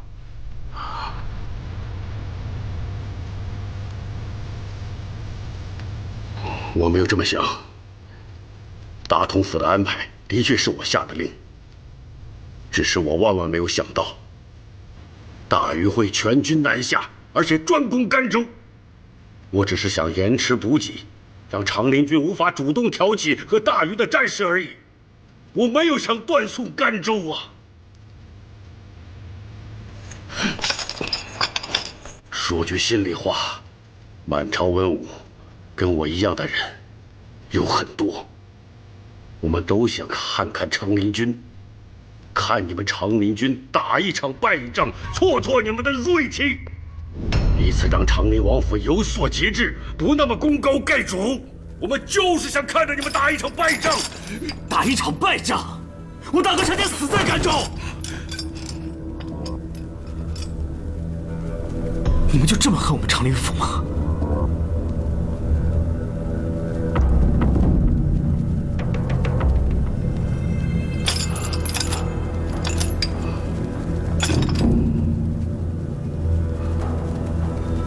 我敬佩老王爷仁义宽厚，但是长林府权倾朝野，说一不二。长林军睥睨群雄，拥兵自重，这也是不争的事实。就算你们长林王府能忠贞不渝，但在无边的权力面前，你能保证你们的子孙不会变节，不觊觎大梁的王位吗？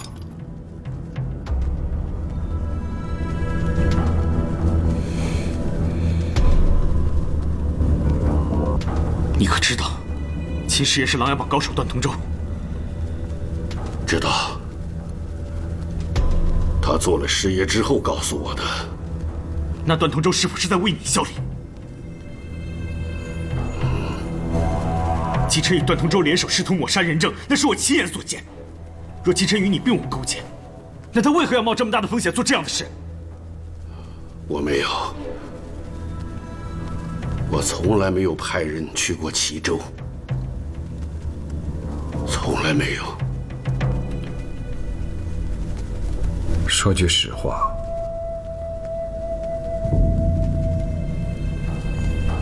我居然真的相信你。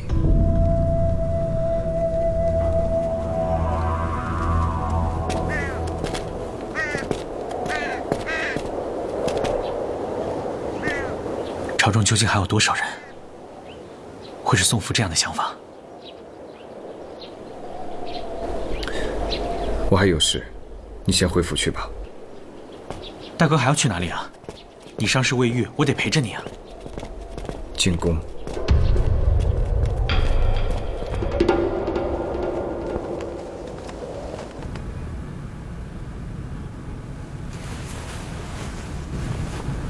世子，是在向本宫问罪吗？微臣不敢。这整套装盒都是娘娘御赐的，臣既然知道了其中的不妥，自然应当先禀知娘娘。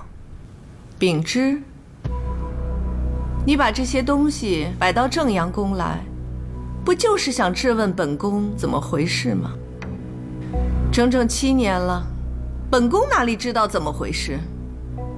内廷司奉旨专人大旨，在以娘娘之名赐出宫去的物品，却能被人中途动了手脚，娘娘确实应该生气。可是，理当承接娘娘怒火之人，难道是微臣吗？你图样、贡料、匠人，怎么打制、怎么收验、怎么保管和赐出的，臣认为确有可查之处。只不过相关人等多在内院，即使禀告陛下请旨，也没有娘娘亲自督办来的方便，故而微臣今日进宫，恳请娘娘做主。向皇上请旨，世子这句话算是威胁吗？本宫心中坦荡，自然不会怕小人污蔑。微臣并无此心。若是娘娘一定要这样想，那也无可奈何。但是人人皆有底线，对于微臣而言，一旦伤及父王、内子，还有平京，微臣绝不会哑口隐忍。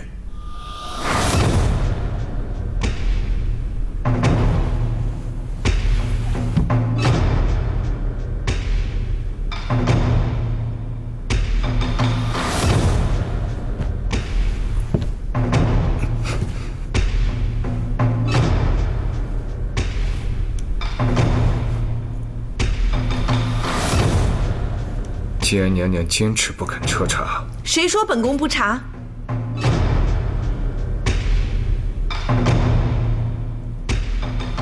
受教居然敢动到我正阳宫来，本宫眼里也容不下这样的傻子。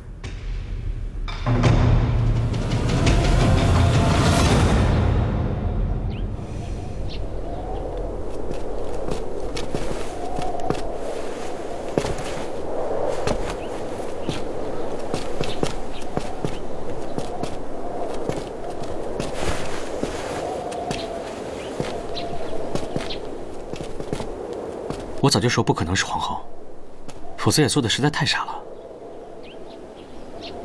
与皇后有关的可能性确实很小，但总得当面把握一下。何况此事涉及内廷，又时日久远，皇后来查，肯定比我们更有办法一些。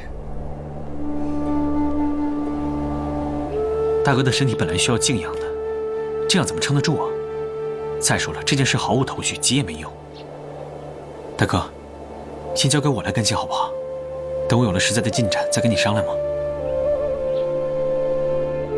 平静，幸亏你在京城。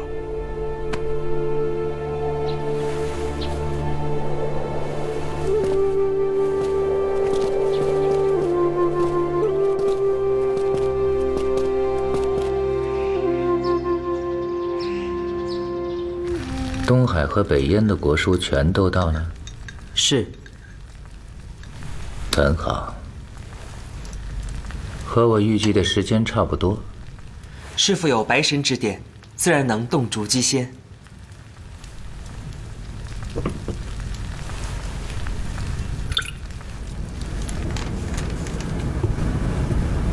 勋卿啊，微臣在。这一连2份国书所议之事，你们内阁有何看法啊？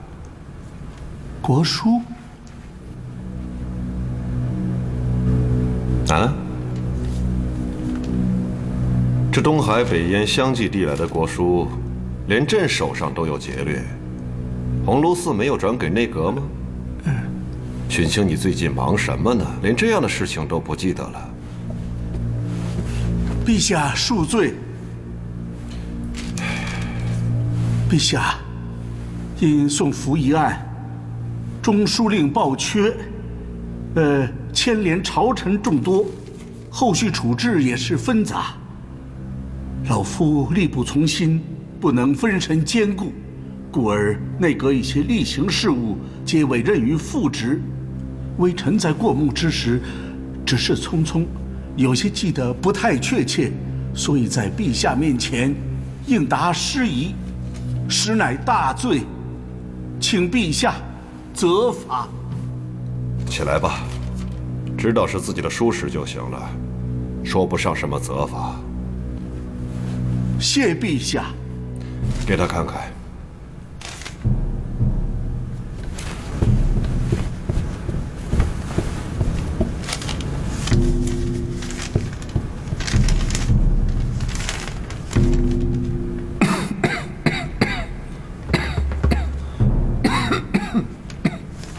陛下，东海与我大梁，乃联姻之国，遣使来京，自该立即允准才是啊。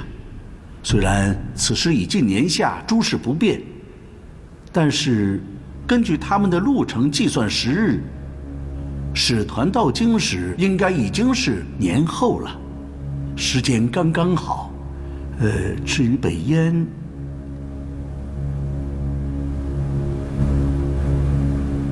陛下，北燕正在内斗，朝内两派分立，情势尚不明朗。微臣以为，让他们明年春天再来，更妥。至于所要求的事情，陛下还是再好好的想一想。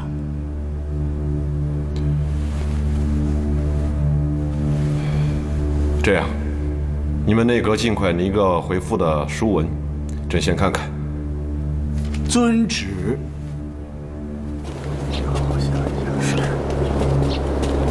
玄大人，玄大人近来身体如何？看起来气色不大好。啊，多谢老王爷关心。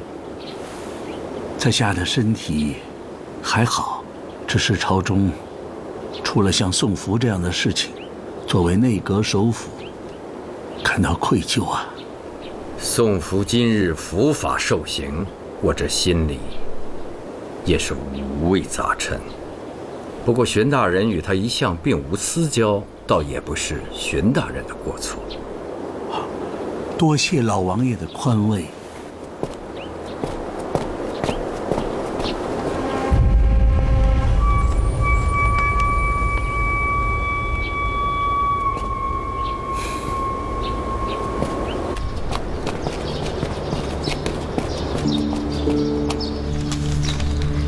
根茎粗细、叶片的形状，还有花瓣的瓣数、颜色，你全都得一一比对清楚，不能弄错了。我明白，事关大嫂，我肯定不会出半点差错。此药喜阴背光，不易寻也不易采，你要小心啊。放心吧，我在琅琊阁上的时候啊，你是寒潭小神龙也没用，仇阴剑那个地方，攀崖飞剑，我更拿手。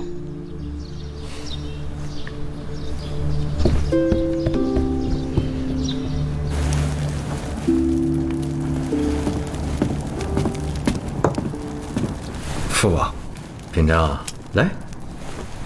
听说父王一早就在书房，你忙什么呢？内阁转来的劫掠文书，还有礼部年终祭典章程，都还没来得及看呢。这些杂物费神，一向都是孩儿处置的，您不用看。你也知道费神？大夫说了，你得好好养养。这年终了，要走动的时候多，别累着了。不瞒父王说，这个年，我正想指着休养的借口少走动一下呢。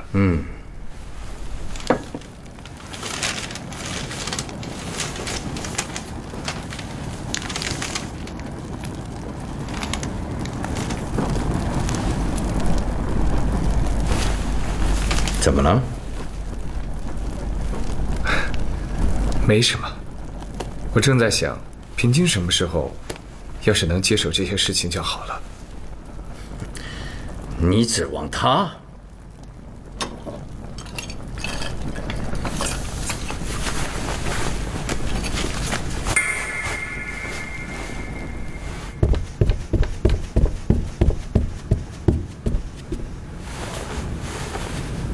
不知道世子爷大驾光临，劳您久候了，失礼失礼。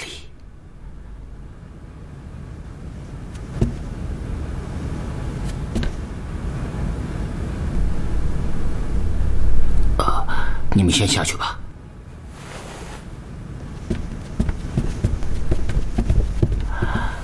莫非世子爷有什么私下的话要指教？我长林府收到了贵部送来的祭典仪程，请问沈大人，你就没有觉得有什么不妥吗？一应仪程，礼部皆是按照往年惯例所制，不知有何冒犯之处啊？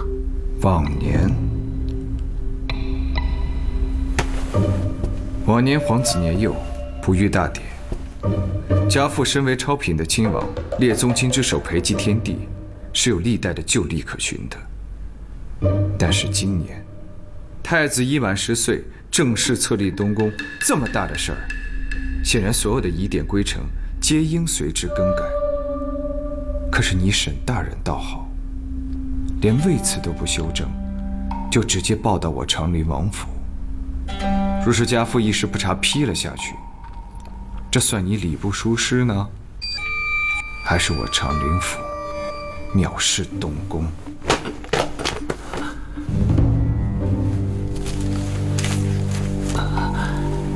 世子爷切莫动气，确实是下官考虑的不周，再加上陛下总是说太子是晚辈，当礼敬王伯。我大梁立嫡为先，历代多的是超品的王伯，该怎么礼敬？沈大人身为礼部尚书，想必比我更清楚吧？是，礼部自然应当立即修正，等一切安排妥当，下官当亲自登门赔罪。我今日前来，并不是想要谁赔罪的。我是希望沈大人日后安守本职，别想得太多了。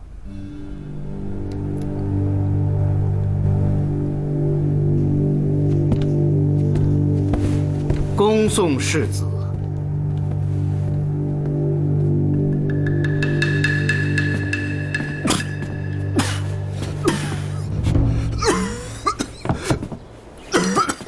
军长，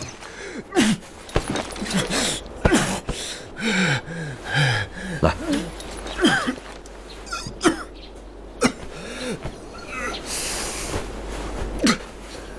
军长，你伤在胸肺，不宜动气，否则旧伤反复，世子妃会担心的。妃朕，你不知道。我知道，年中安防，禁军有很多事情跟礼部对接。我刚来的时候，听到了一些。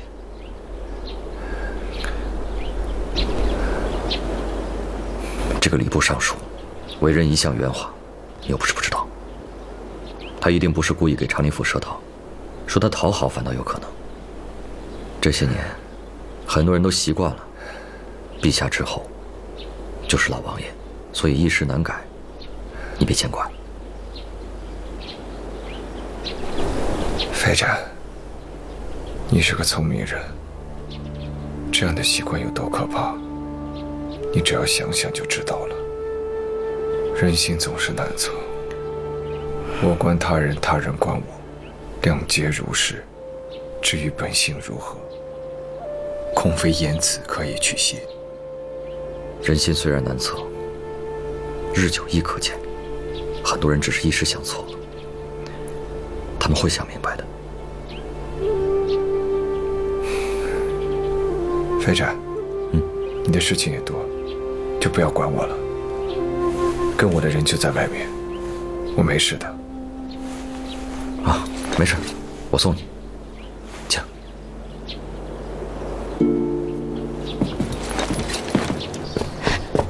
大哥，你总算回来了，我都等你好久了。等我？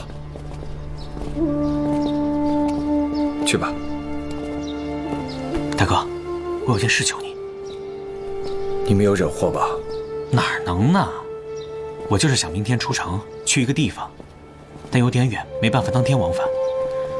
可父王下了死令，说过年期间不让我乱跑。你帮我挡挡。这个时候，你要出城，去哪儿？去做什么？也没要做什么，就是这2天在家待着太无聊了，想去愁云涧玩一趟。愁云涧？是有关你大嫂的事儿吧？我就说什么事儿都瞒不住大哥，你能不能别猜这么准啊？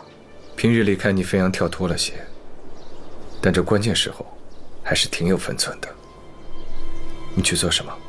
林七说有一味给大嫂调理的药材要去那儿找，但我速度再快也要外宿1夜。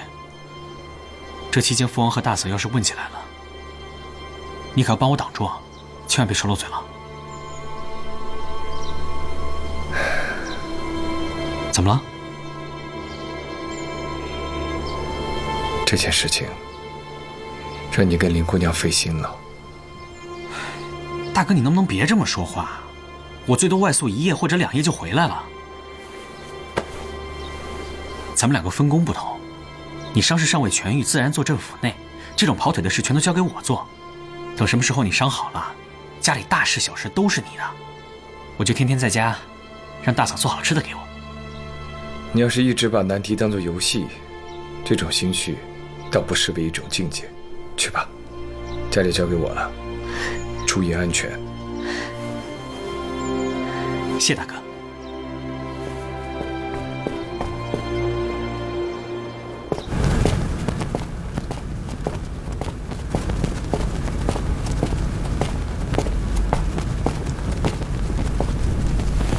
太夫人，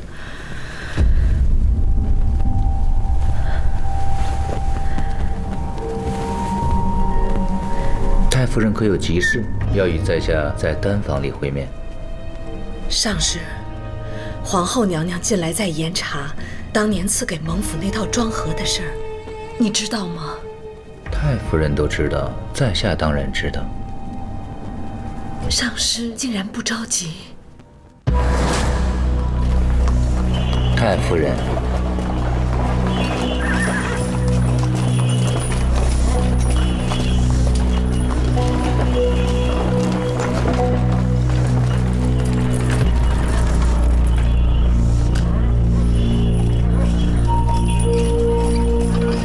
告辞。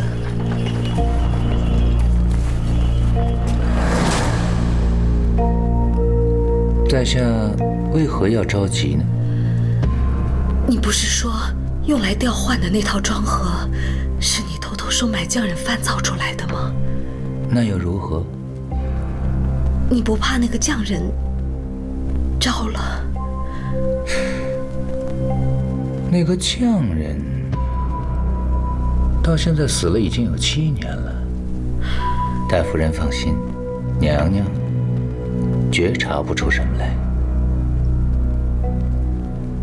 一定得注意，弄得干净点啊！是。好，下去吧。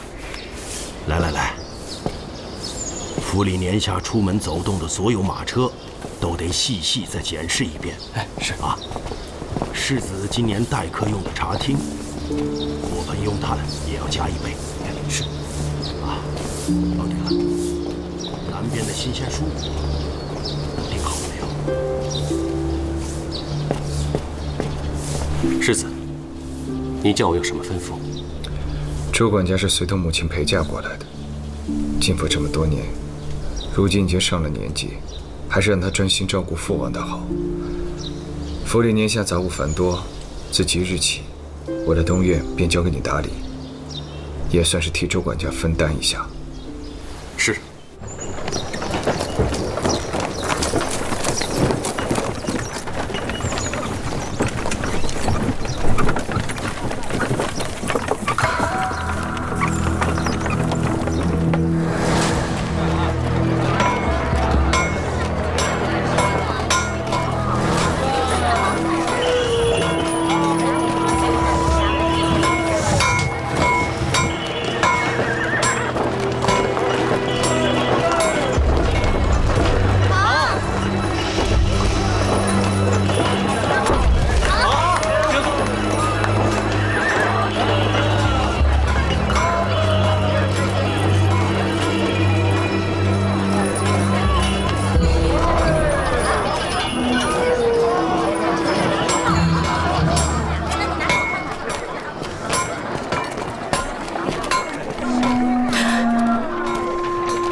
夫人，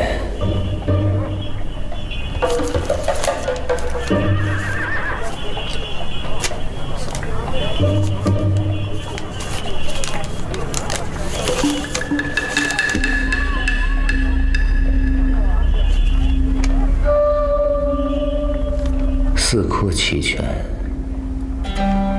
冲克极当，杀气重。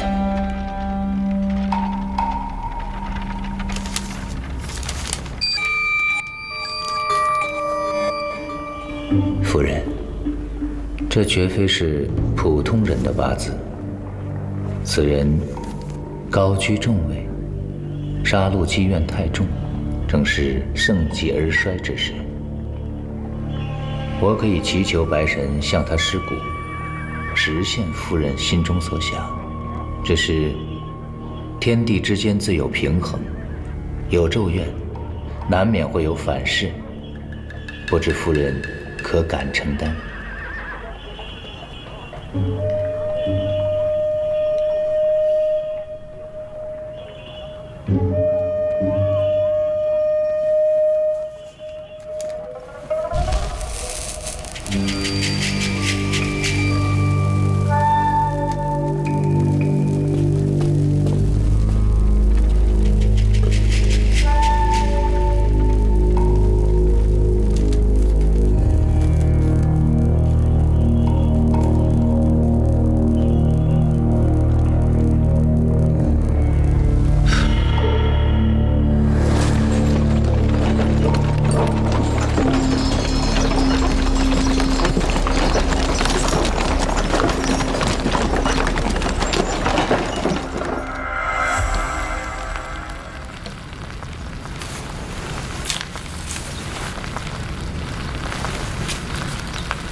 姑娘，吃饭吧。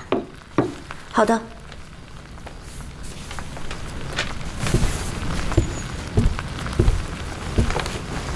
云姐，你去帮我把这些换成野生的心爱，数量翻倍，世子妃的寒气要用无火来泄。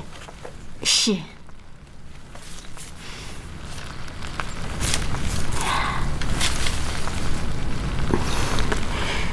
长林二公子年下是不是很忙？都2天没来了。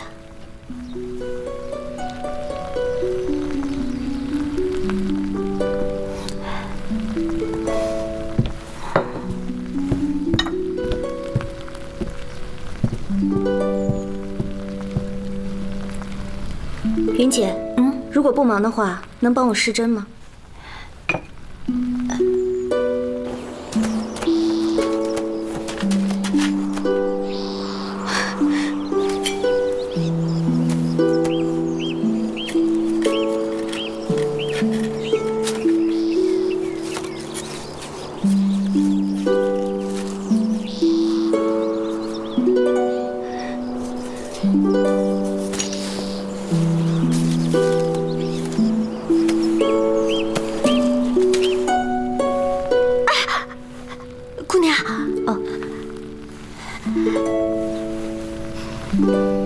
等一下，姑娘，休息会儿吧。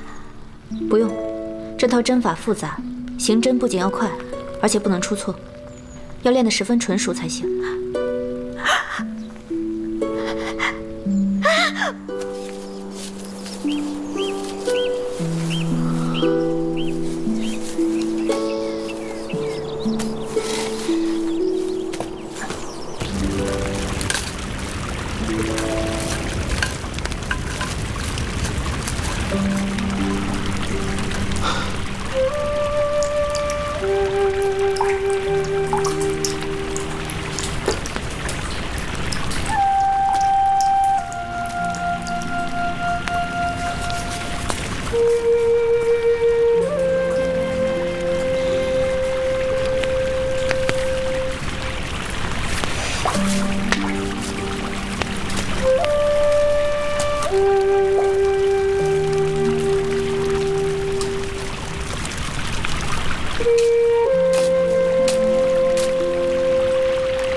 听着风声这么紧，寒气又重，怕是要下雪了。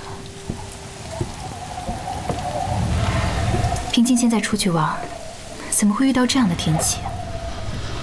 他自称是江湖人士，时常在外面游荡，只是经历些风雪而已，不用你担心。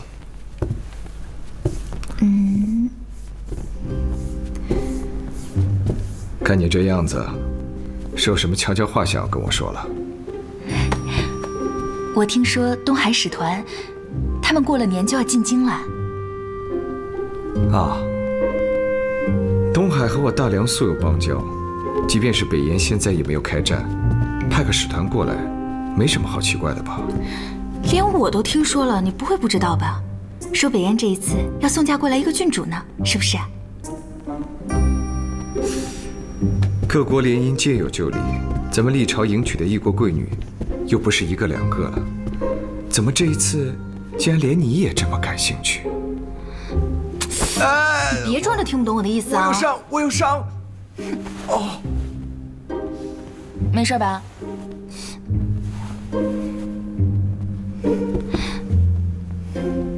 你先。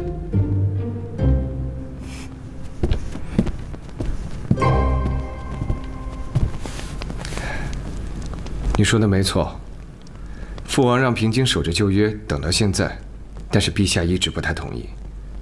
近1、2年来，陛下多次露出了向他成亲的意思。但是不管怎么样，与北燕无关。可是我怎么听说，这次你今年是越来越爱到处乱听了。北燕提出的条件，先不说陛下未必会答应，即便是真的答应了，两国联姻也并非一件简单的事。平津的性子谁不知道？虽说是君父之命为先，实际上哪能不按照他自己的意思来啊？那也不能全由着性子来啊，我们怎么着也得长个眼把个关啊。对对对，母亲不在，长嫂为尊，不管是哪家的姑娘，肯定要你先相得中才是。我还真相中了一个，可这不是有旧约在先吗？父王也没说话，我不敢提啊。不过这次北燕的事情来了，我就好着急啊，所以我这才……你放心吧，即便是郡主真的来定亲，也不是安排给平津的。不是给平津的，那是谁啊？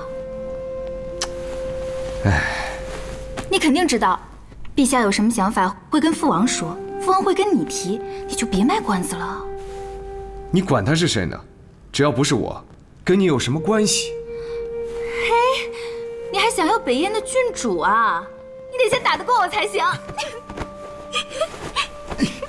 你不是有伤吗？别闹。操！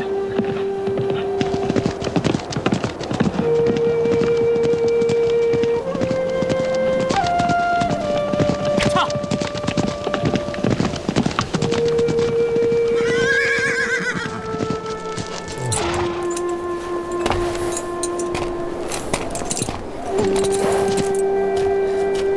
这么大的风，你还专门出来等我，多不好意思啊！我不是在等你的。那你等谁呢？最后一味药材。撤！撤！吁！吁！这是老堂主亲手炮制，请姑娘放心。多谢。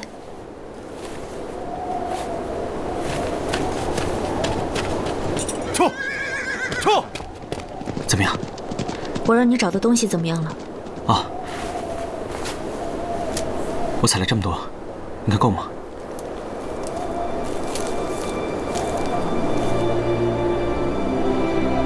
嗯，多谢。林夕，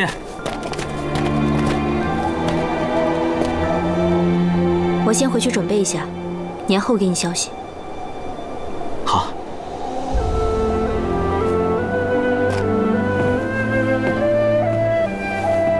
多谢林姑娘。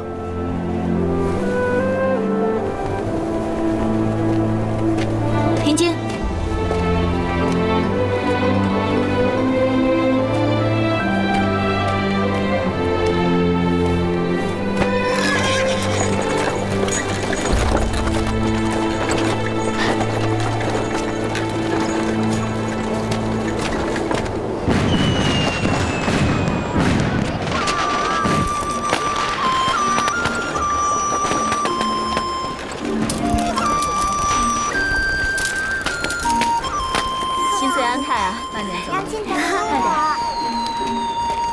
早夫人慢走啊！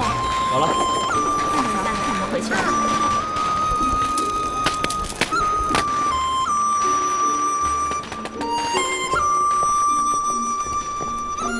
大哥，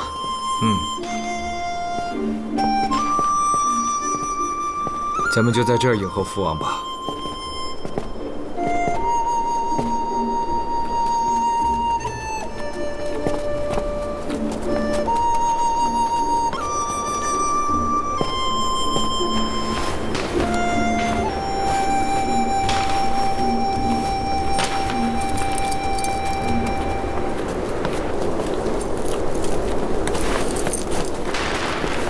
父王和陛下怎么想的，我很清楚。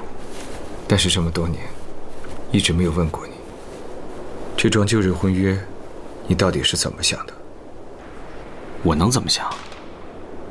自我记事起，母亲就告诉我，有一个女孩对我是与众不同的，是理应我去照顾、保护的。根本就没得挑啊！哎，好了，正经点说，父王的承诺于我而言便是责任。所以啊，我确实想过很多很多次，他会在什么地方，生的什么模样，是个什么性情。我并没有期盼真的要和他在一起，但我真的希望他能平安喜乐，此生有个好的结局。听起来，你似乎觉得我们永远都不可能找到他了。这还用说？父王的念想归念想，但就算这女孩今天站在我们面前，我们也认不出来。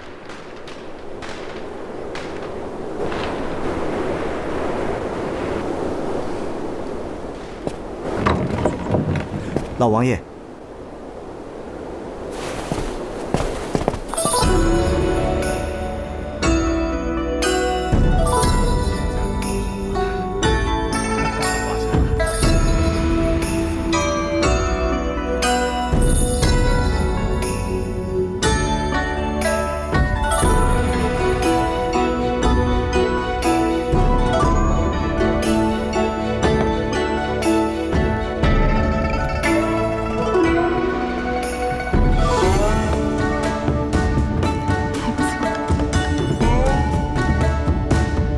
王兄啊，年前疑点众多，真是辛苦你了。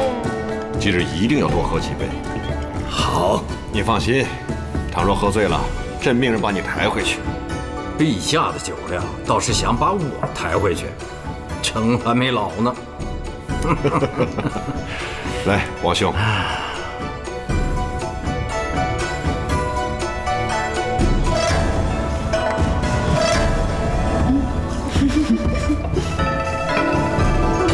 元始啊，你有没有给你黄伯父拜年呢？哎，使不得，使不得，使不得！太子是储君，这万万使不得。今日是家宴之上，只论长幼，不必过于拘泥。快拜！若是一定要拜年，给个礼就是。谨祝黄伯父福寿安宁。哎，多谢太子。黄伯父备的年礼，喜欢吗？元时非常喜欢。可是母后说元时身量未足，不许骑那么高的马，所以只能看看。皇后娘娘说的对，太子只要再长几年，就能骑烈马挽长弓了。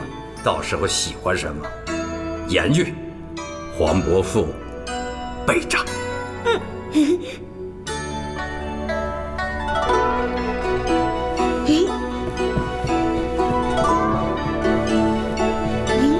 怎么样？觉得不好吃是吧？这宫里的大喜面，当然不好吃了。我大嫂做的，看看。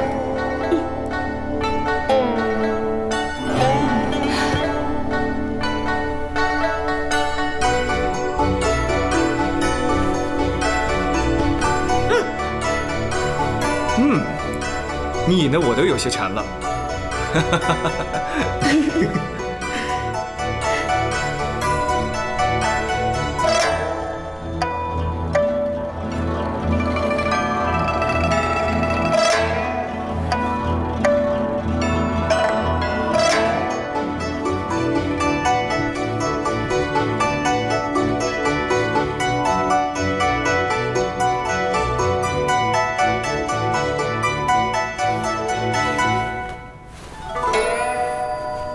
恭祝父王新岁吉安。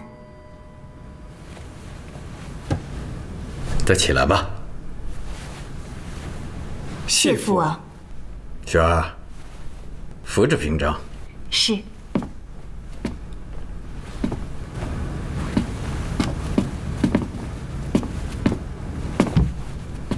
恭祝父王新岁吉安。起来吧。谢父王。好了好了，子时将近，也算是守岁。宫宴上应酬多，平章身子骨没好透，看着有点累。雪儿，你先回房，给他备些茶点，等我们父子三人进了香，就放他回去歇息。是。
你们两个都知道，这块无字牌位，乃是先帝亲制，赐我长林王府供奉的。虽说年年祭拜，但这其中的深意，我只在平章册立世子的时候说过。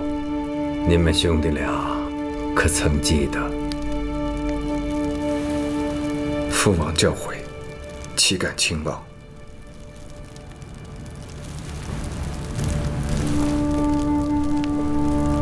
世间英灵无数，并非人人后世留名。此牌位虽无字，情意却在心。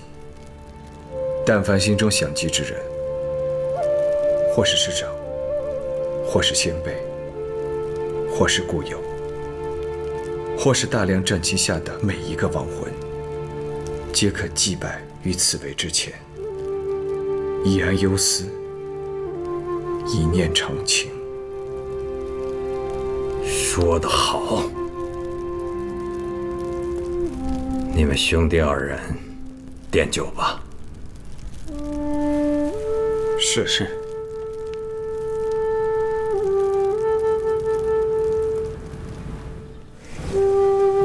林夕，林夕，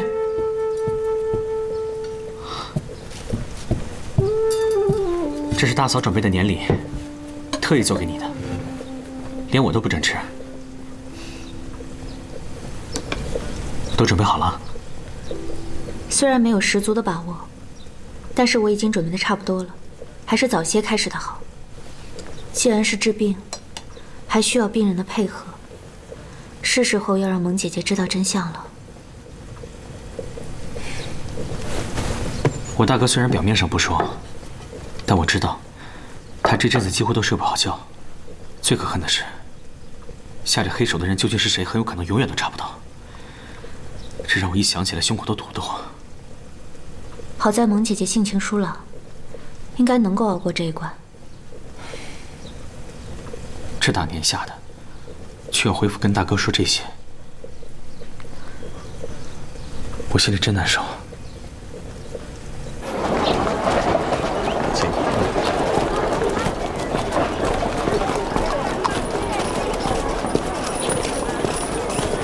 客官这边哟，小侯爷终于到了。侯爷，快坐快坐。哎，年下各府走动，咱们这些闲散不管事的，也只能自己吃酒了。说什么呢？咱们两个是闲散，可人家莱阳侯可是正经的皇侄，宗室近亲，说不准啊，什么时候就长势了呢。母亲出门敬神，令我不必陪同，在府里也是憋闷。既然说要找酒吃，快拿酒来啊！小二，上酒。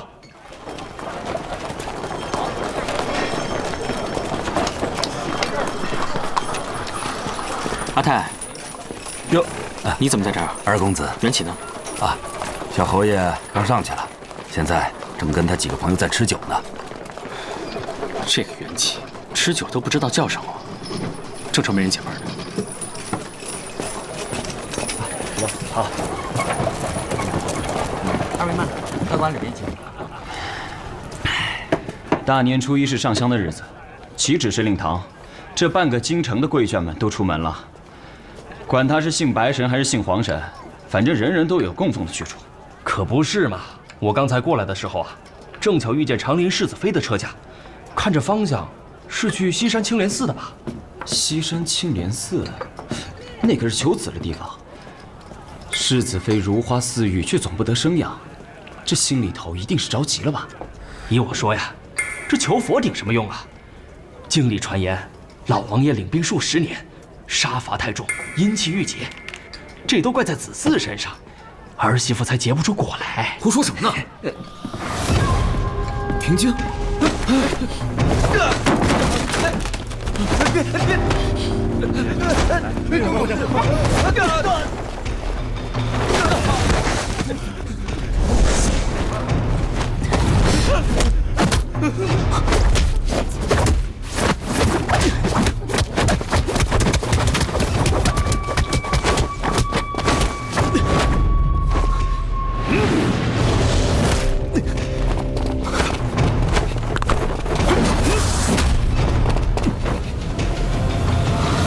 小平静，你以为你是什么人？此乃金陵皇城天子脚下，不是你随意妄为、无法无天的地方。你上来一句话都没问，你怎么知道我无法无天？我不用问。他们两个再有错处，京兆衙门报官的大门随时敞开着，而你这样当街殴打、随意罚处，算是你性情张扬，还是嚣张跋扈？被人嚼我长林府的舌头还挂着女眷，你让我报官？你没病吗？挂着女眷？谁啊？我们家现在几个女眷你不知道啊？来人，捆进来！是。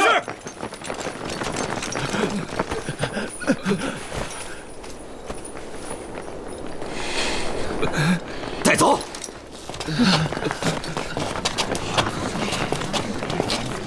回去告诉你们老爷，要想要人，到我禁卫府去要。平静。这算怎么回事？我还没出气呢。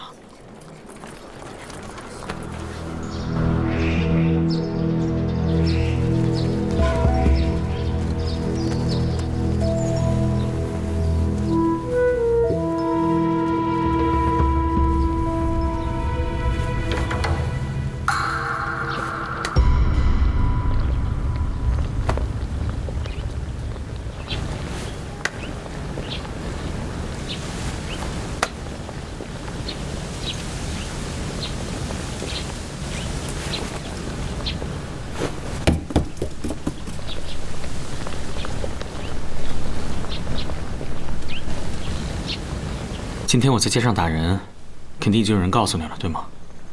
嗯。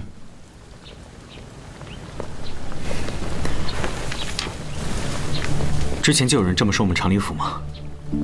长林王府树大招风，别说是现在，即便当年先帝还在时，也是各种流言。我还记得，陛下一直没有皇子出生的那几年，私下要传父王的话，还要更难听。后来太子出生之后，宫里又陆续添了2个庶皇子，情形才稍微好些。这难道就随人诽谤听之不管吗？还能怎么管？听到了，像你一样教训一顿；听不到，又何必自寻烦恼呢？自古以来便是流言难尽，软舌如刀。即便你盖世英雄，也不见得能有好办法。这就算了，还有那个寻飞斩，今天也不知道抽的什么风，自己横插一杠子进来，反倒说我跋扈。我相信飞斩并非是恶意的。你今天去过济风堂，就没有什么话要跟我说吗？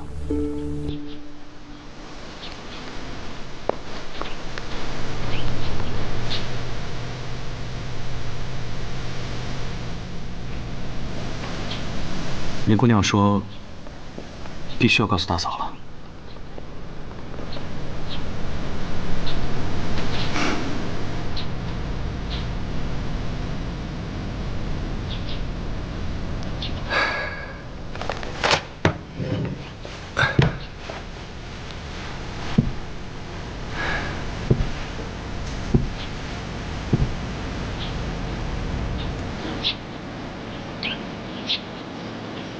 你们出去吧，把门关上。是。什么事儿啊？小雪，有件事情，现在我得告诉你。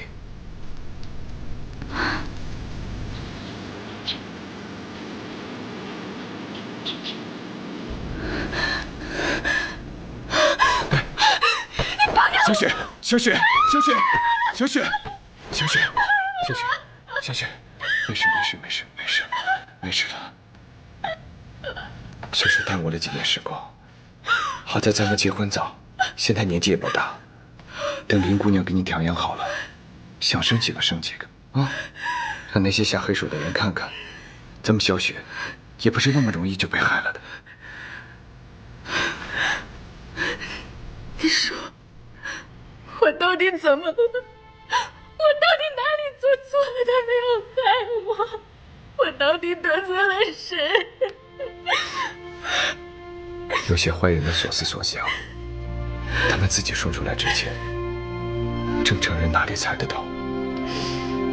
并不是只要有人想害咱们，就证明咱们之前做错了什么。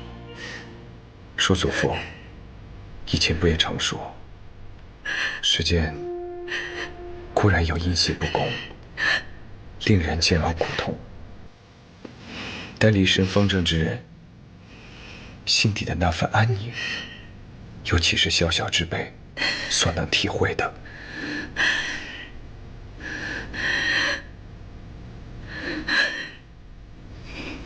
夫君说的是，我是蒙家的女儿，谨遵叔祖父的教诲。林姑娘说，可以给你调治，证明事情还有可挽回的余地。你现在不要多想，听从遗嘱便是。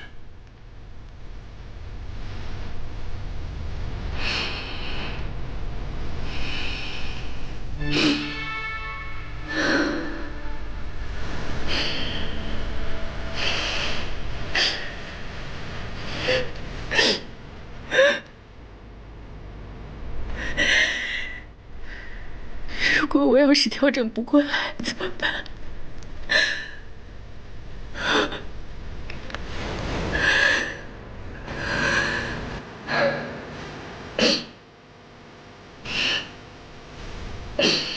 无论结果如何，自然是你我一起分担，对不对？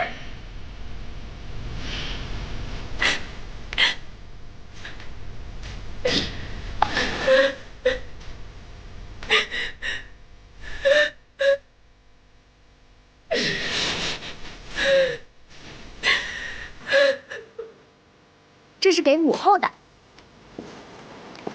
这是给父皇的，这是给皇伯父的，这是给舅舅家的，拿好。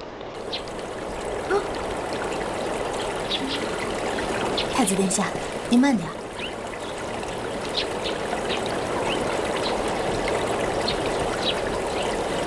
陛下怎么了？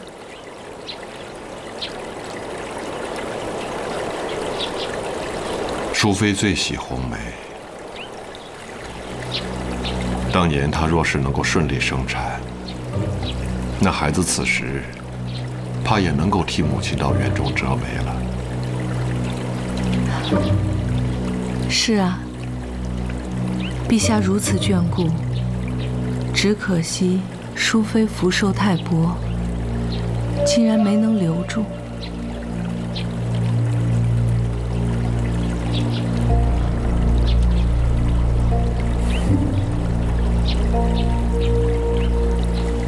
这么多年过去了，现在提到淑妃，还是令人有些难过。但朕知道，皇后该照管的也都照管了，这大概就是天命吧。淑妃妹妹固然命薄，但能得陛下挂念，泉下也必是欣慰。来，玩累了吧？来，擦擦。孩儿有些饿了，父皇。吃。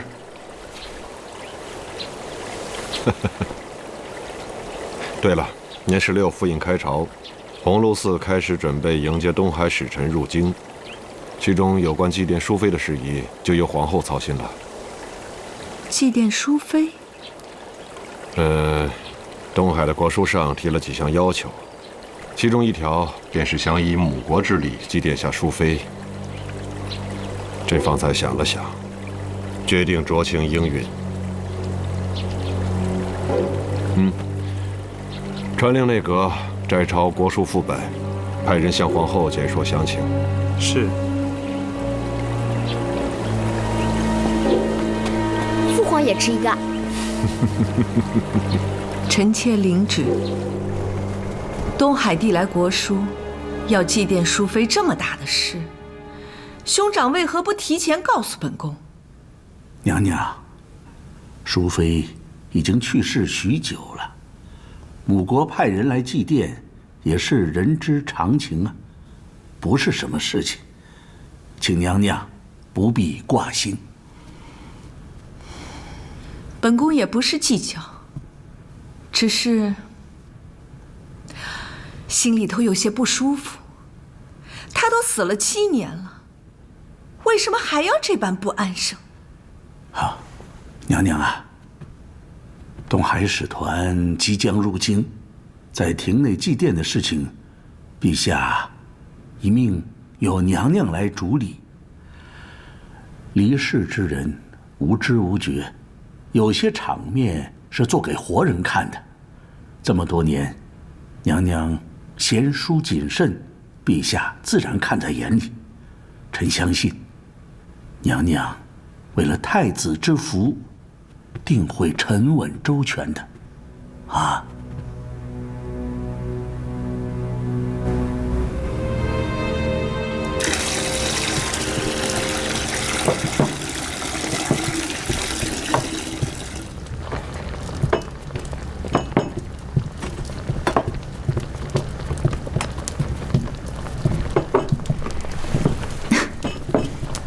好浓的草药味儿。姐姐素来身体强健，不需接触药草，难免会觉得有些冲鼻。不过待久了，倒也还好。林姑娘，药已经好了。好，姐姐请吧。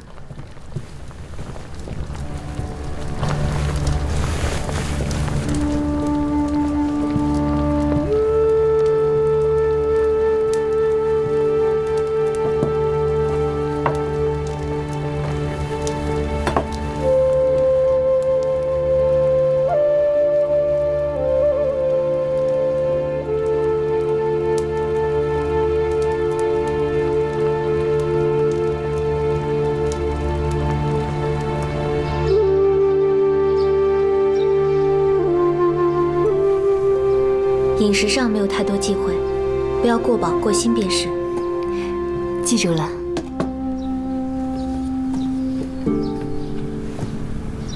对了，原本应该让平津接你来的，可是他大哥和父王去宫里议事之前，留了很多文书给他，他这会儿在书房闷着呢。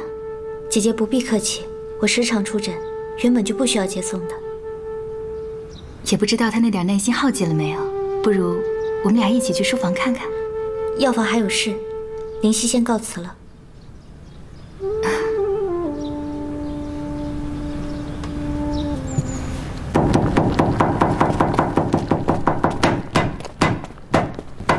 功课做得怎么样了？大嫂，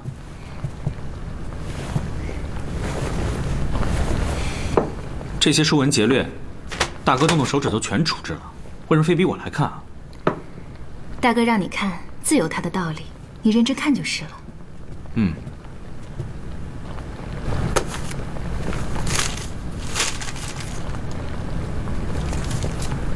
东海入京的使团名单。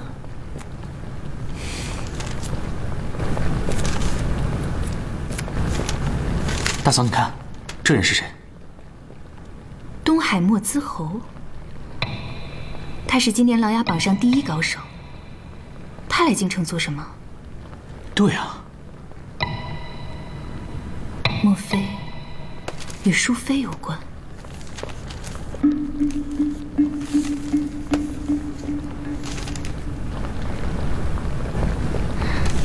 你看国书上写道：“辽备伯夷，请以东海之礼祭奠淑妃。”淑妃？哪个淑妃啊？东海与我大梁素有联姻之意，20年前曾遣驾2位郡主入京，一位迎入东宫，就是淑妃娘娘。那另一位呢？另一位由先帝许配给二皇子，就是现在的莱阳太夫人。莱阳太夫人？袁启的母亲。我差点忘了，她也是东海人。莫兹侯名声虽显，但在东海却是离尘隐逸之人。这么多年，居然没有人知道他是淑妃娘娘的嫡亲兄长。淑妃娘娘仙逝已经7年了，她怎么今日突然想起要来祭奠？祭奠骨肉手足乃人之常情，可她只是来祭奠的吗？不管是什么缘由，不管他有无恶意，这天下第一高手入京，绝不能等闲视之。幸好咱们大梁也不是没有人才，京城中能够当面与之一战的，倒也有那么2个人。飞展和平津。飞展虽说不在琅琊榜上，但是人人皆知他是顶尖高手，肯定没有问题。平津，父王放心，平津这些年在琅琊阁可不是去玩耍的。他若是与飞展联手，不说天下无敌吧，那也差得不多。臣以为，这次莫兹侯来意不明，恐怕无法以常理夺之，不如就放手，给飞展和平津不加约束，就当是装江湖时，让他们随机应变好了。我看就交给孩子们吧，这实在不是陛下操心的事儿。可他毕竟是淑妃的兄长，朕准了。飞展和平津那儿，全都由你去吩咐吧。是。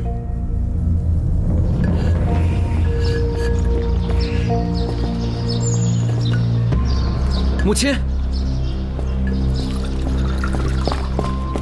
母亲，出什么事儿了？这么急？孩儿有个好消息要告诉母亲。我能有什么好消息？你说吧。今日朝中通报，东海已经派出了使团，预计下个月底就能到金陵了。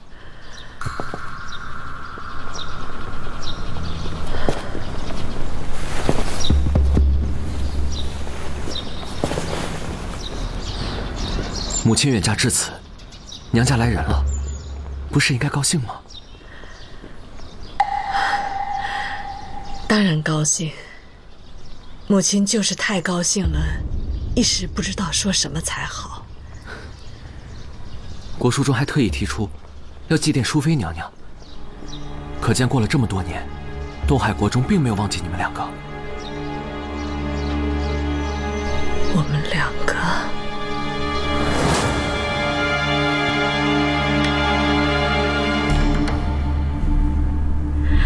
真是精致啊！太夫人，那边还有。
亲眼所见。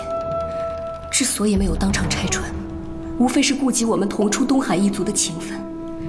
以我是同时嫁入大梁的，你私自带了些什么东西，我自然知道。既然妹妹已经明白，又何必非要亲耳听我说呢？这东海诸郊的韩信，你是知道的。你这是要断了长陵王府的子嗣。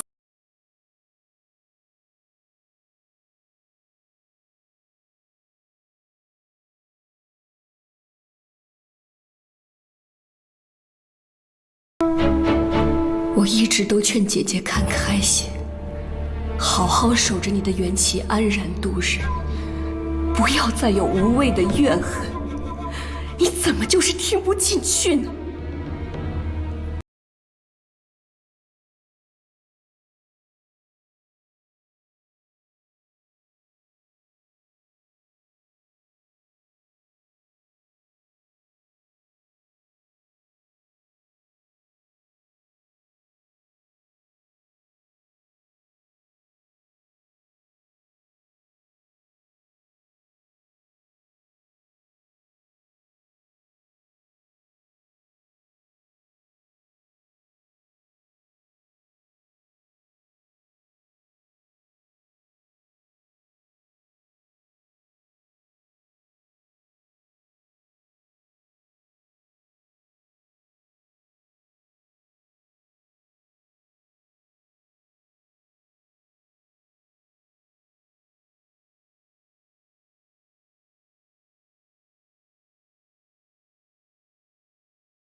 国书指明要以东海之礼祭奠淑妃，自然不用白神降服。不知娘娘为何要宣召微臣？祭奠自有旧例，请你来不是为了这个。听说淑妃的兄长是个了不得的人物，对于他，本宫倒是想多了解一些。娘娘的意思，微臣明白。莫自后进京，朝中上下自有所警戒。微臣有半点消息，定会立即禀告娘娘。上师一向神通广大，过奖，还请娘娘放心。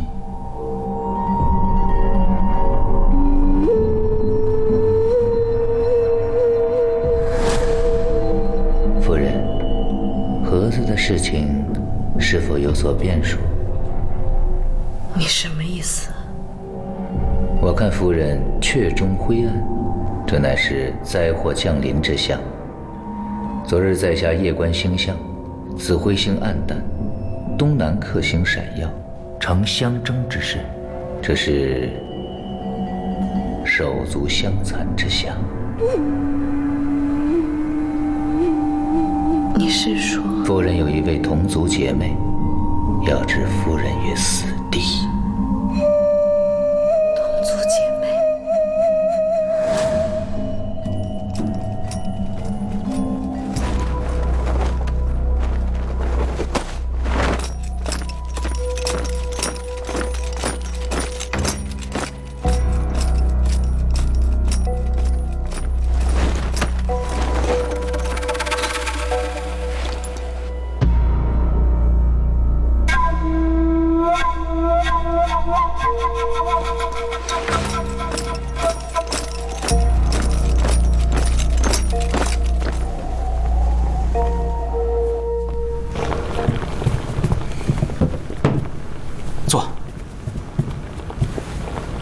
这是我父王私藏的好茶，上等全川。尝尝看。你要跟我说什么？快说。我一会儿还要给萌姐姐行针。大嫂的事查不到行凶之人，我心里一直觉得不甘心。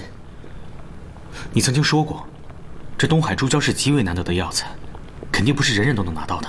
所以我想问，如果从来源追查起，是不是一条路？东海珠胶药性极寒，对治疗热症非常有效，年年都有人采集，发售给燕梁、余楚诸国的商贩，货卖四方。它之所以难得，是因为它产量极低，价格昂贵，并不限于何时何地何人可得。以此推断，有东海珠胶的人一定不是一般寻常人家，别的就再没有明确的指向了。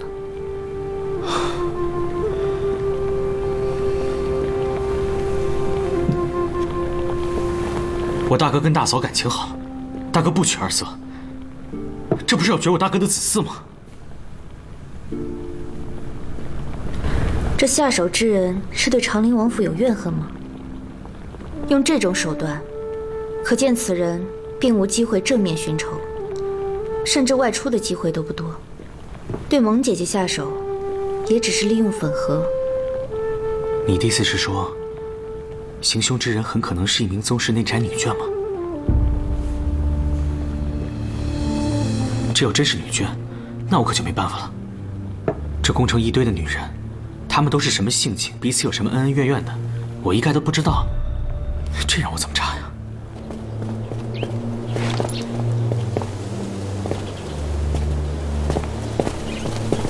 军长，世子，飞展来了，快请进吧。去把二公子叫来。是。你们两个当街打了一架之后，还没碰过面吧？平京为了护卫家人，出手自然过重，也不完全是他的问题，我也有责任。但是你阻拦他的好意，我心里倒是明白的。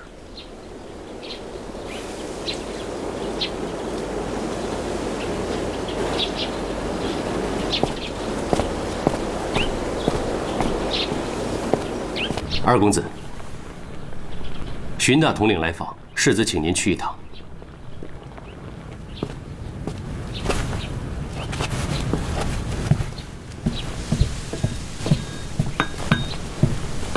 大哥，荀大哥，坐吧。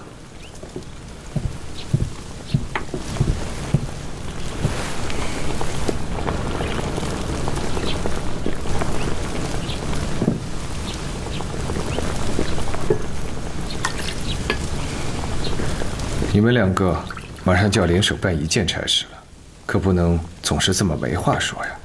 联手办差？荀大哥是陛下御前的禁军大统领，我无觉无知的。我们两个联手办什么差啊？你这么聪明，猜不到吗？莫兹侯，莫兹侯琅琊榜排名第一，能当面见到这样的顶尖高手，机会还是挺难得的。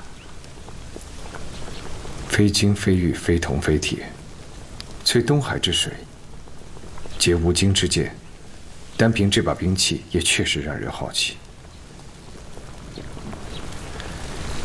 琅琊阁权衡天下大事，盘点世间英豪，排位从来没有错过。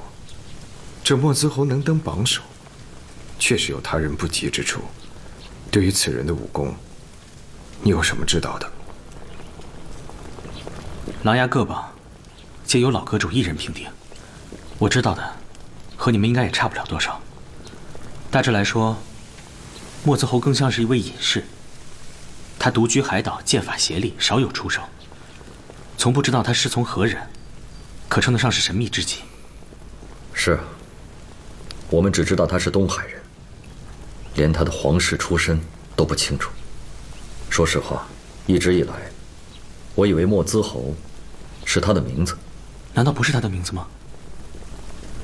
现在看来，只是他的封爵吧。管他是什么呢？就算他是天下第一，就算他来者不善，可到了我金陵皇城，他还能掀起多大风浪？不可惊吓推断，东海时隔7年，突然提出要祭奠淑妃，一定事出有因。不瞒你们2位，我一直有一种感觉，这个东海使团虽然月底才到，但这位天下第一高手，应该已经到了金陵城。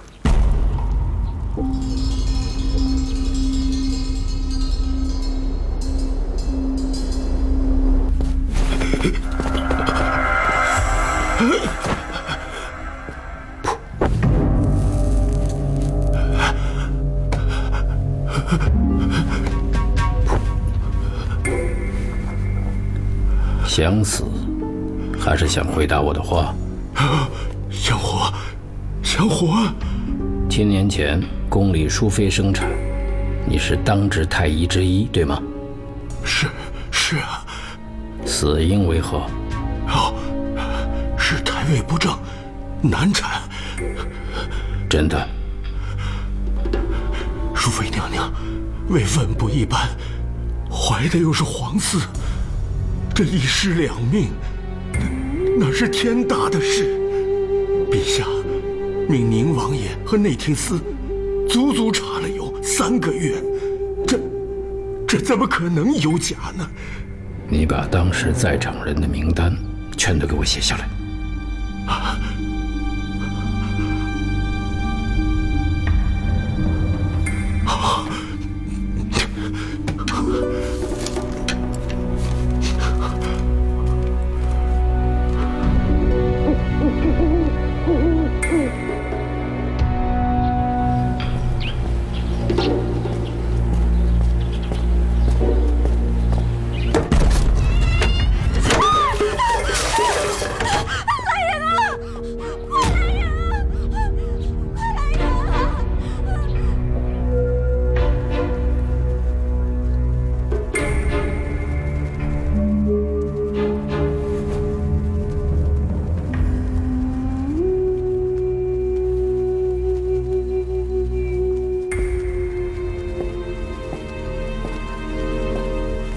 6名死者，3个是太医，1个是稳婆，还有2个是太医的家人。这样的剑锋，连你都未必能使得出来，可见你感觉的没有错，这个莫兹侯应该是已经进了金陵了。可是这天下第一高手为什么要杀他们6个人？他想干什么？如此滥杀他，当我大梁无人了不成？不，我是怀疑当年淑妃的死应该另有隐情。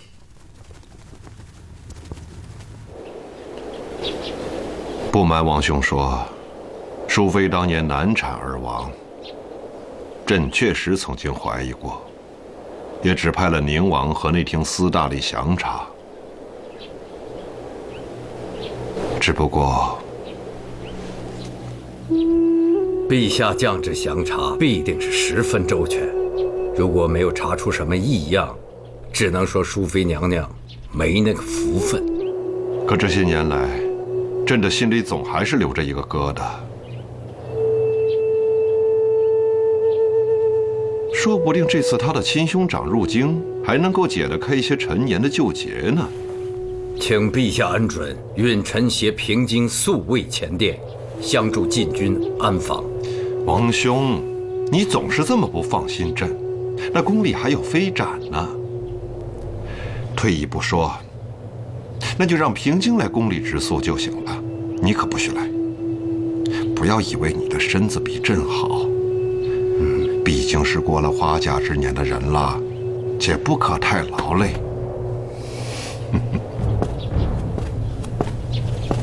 照你这么说，莫兹侯的意思已经很清楚了，他是真的要复查淑妃之死。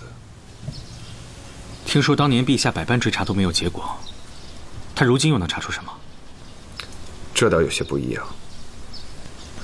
陛下做事温平明理，判案不会单靠怀疑，总是要有些口证物证才能够处置。而莫兹侯就不一样了，他可以什么都不管，单凭问话就可以做出判断。而最后的结论如何，自然要看他自己如何采信了。他若是有了结论，想干什么？私刑复仇啊？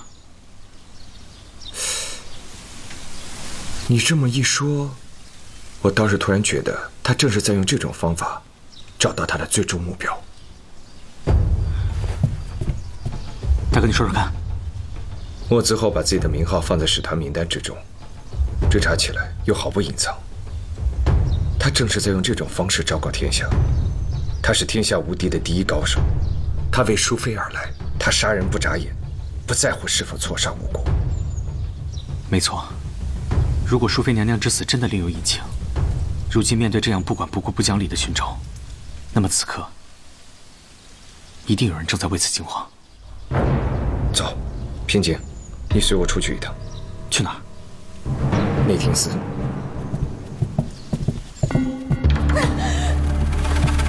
娘娘，娘娘，您坚持住！娘娘。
4起凶案，6名死者。是。莫兹侯的动作又快又狠。真不枉师傅千里传书把他给请来。但奇怪的是，这几起凶案，京兆尹府或刑部都没有接手，反而是荀大统领和长林二公子在调查。荀飞展、萧平清，这位陛下可真会用人呢。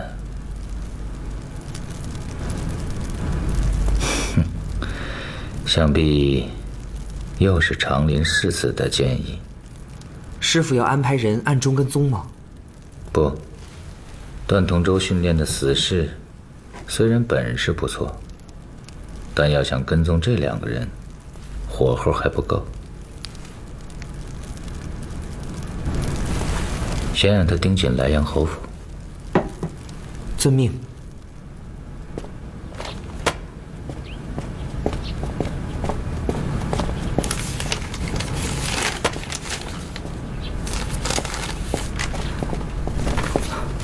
平章平阶，有什么新的发现没有？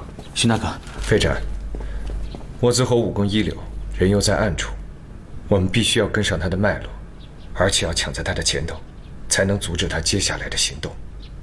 莫子侯杀的这6个人，都是宫里的在职人员，有太医稳颇。按照这个思路，我们应该查一下淑妃难产时在场的人员。我们就是在查这些。你看，这是当年的详细笔录，还有，这是当年的检案奏折。确实应该抢在莫子侯的前头。莫子侯所有的举动，是在挨个重新审问当时在场的人。你们看看这个，这是当年在场人的名单：太医院、黄大人、王大人、稳颇，这些人都已经被莫子侯给杀了。按照这个顺序推断，下一个就是郑大人。走。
这一夜白守了。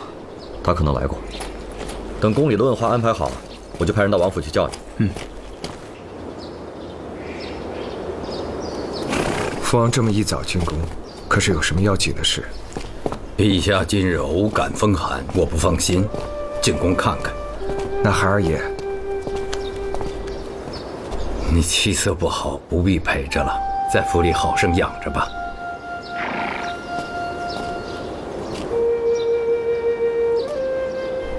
你让飞展和平京重新调查淑妃之死，是不是？嗯。莫子侯隔了7年才来金陵城，一定是被什么由头勾起来的。对付这样的高手，他走一步我们跟一步，太过危险。不管多大的机会，我们总是要想办法占一点先手才是。这外臣调查内宫之事，会不会插手太深了？啊？若是真的查到了什么，自然是交由陛下处置。孩儿觉得没什么不妥。你决定就行了。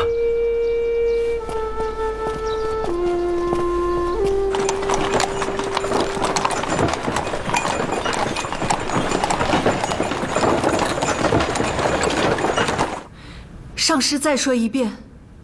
莫子侯一夜之间在金陵城杀死6人，巡防营找遍全城，却无半点踪迹。他这是要干什么？寻仇。一臣之见，他并不相信淑妃死于难产，特来找其根源，为妹妹报仇雪恨。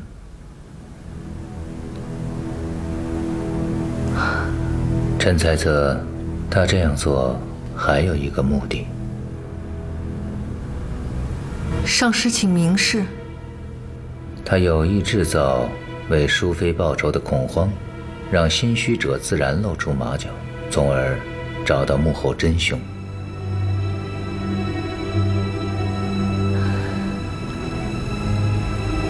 娘娘，恕微臣冒昧，可否屏退左右？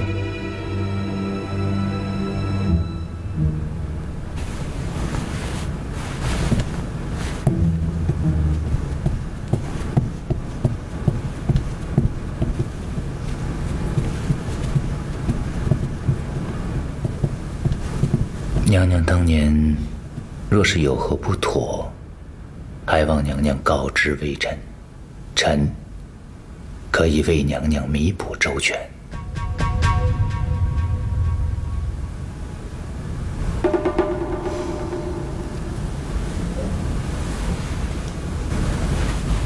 娘娘对微臣有知遇之恩，臣定当尽心竭力。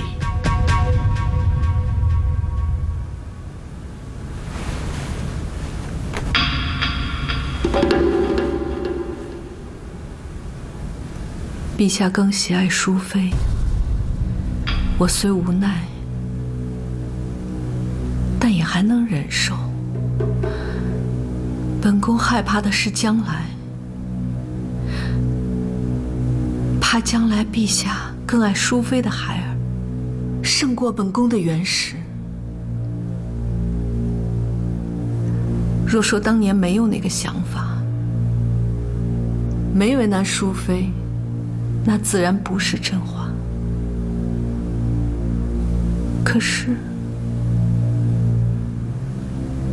最终淑妃的死，本宫没有下手啊，没有下手。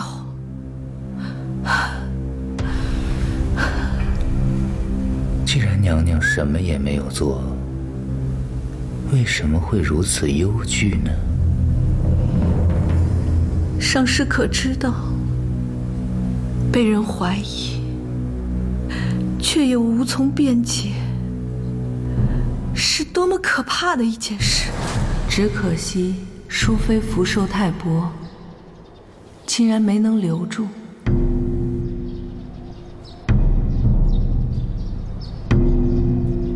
有时她在看我时，心里究竟在想些什么？娘娘如此多心，倒像是自己与自己过不去了。陛下是本宫的枕边人，这些年尚且疑心未消，更何况莫兹侯，他一心为寻仇而来，在他心里，恐怕早就为本宫定罪了吧。淑妃呀，淑妃，你死了这么多年了，为什么还是阴魂不散？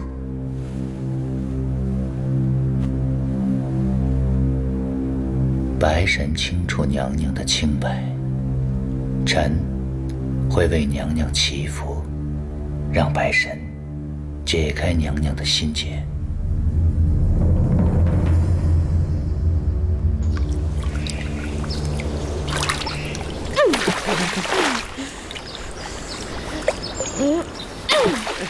太子殿下，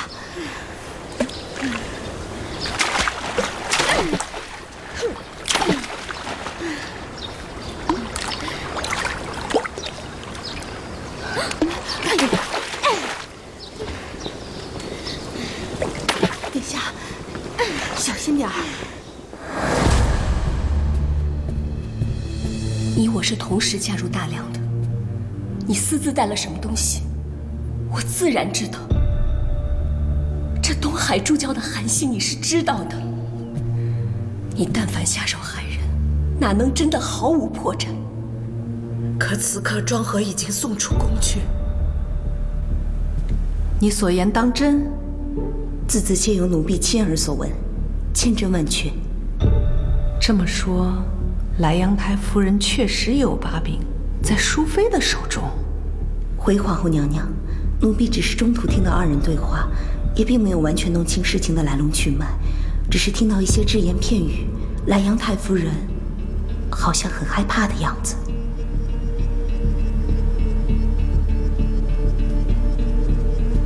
莱阳太夫人从东海带来珠胶，下手的对象究竟是谁呢？回皇后娘娘，奴婢没有听清。如此一来，这位淑妃娘娘的姐姐倒是可以变成朋友了。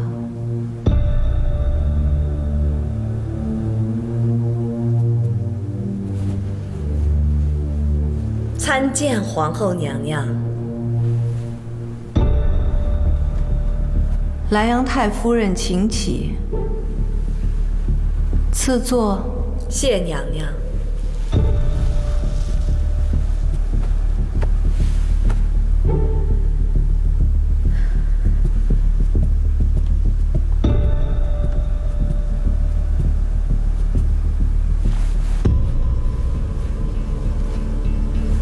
夫人最近气色不太好，都说相由心生，不知夫人为何事忧心呢？多谢皇后娘娘挂念，只是近日有些失眠而已，不要紧的。哦，也是啊，谁碰到了这种事情，还能做到高枕无忧呢？娘娘所言，臣妾有些听不懂了。我听说夫人从东海来的时候，偷偷带来了一样东西。娘娘，你怎么？没错，你的全部计划，淑妃都已经告诉我了。娘娘，娘娘，娘娘，请娘娘恕罪！娘娘恕罪！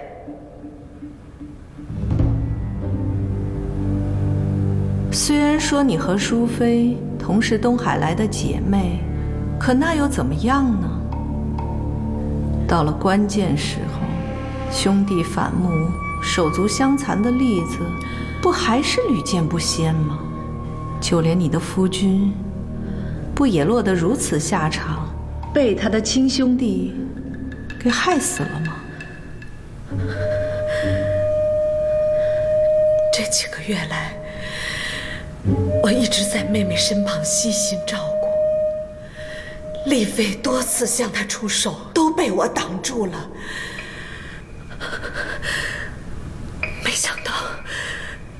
没想到她竟然会这样对我。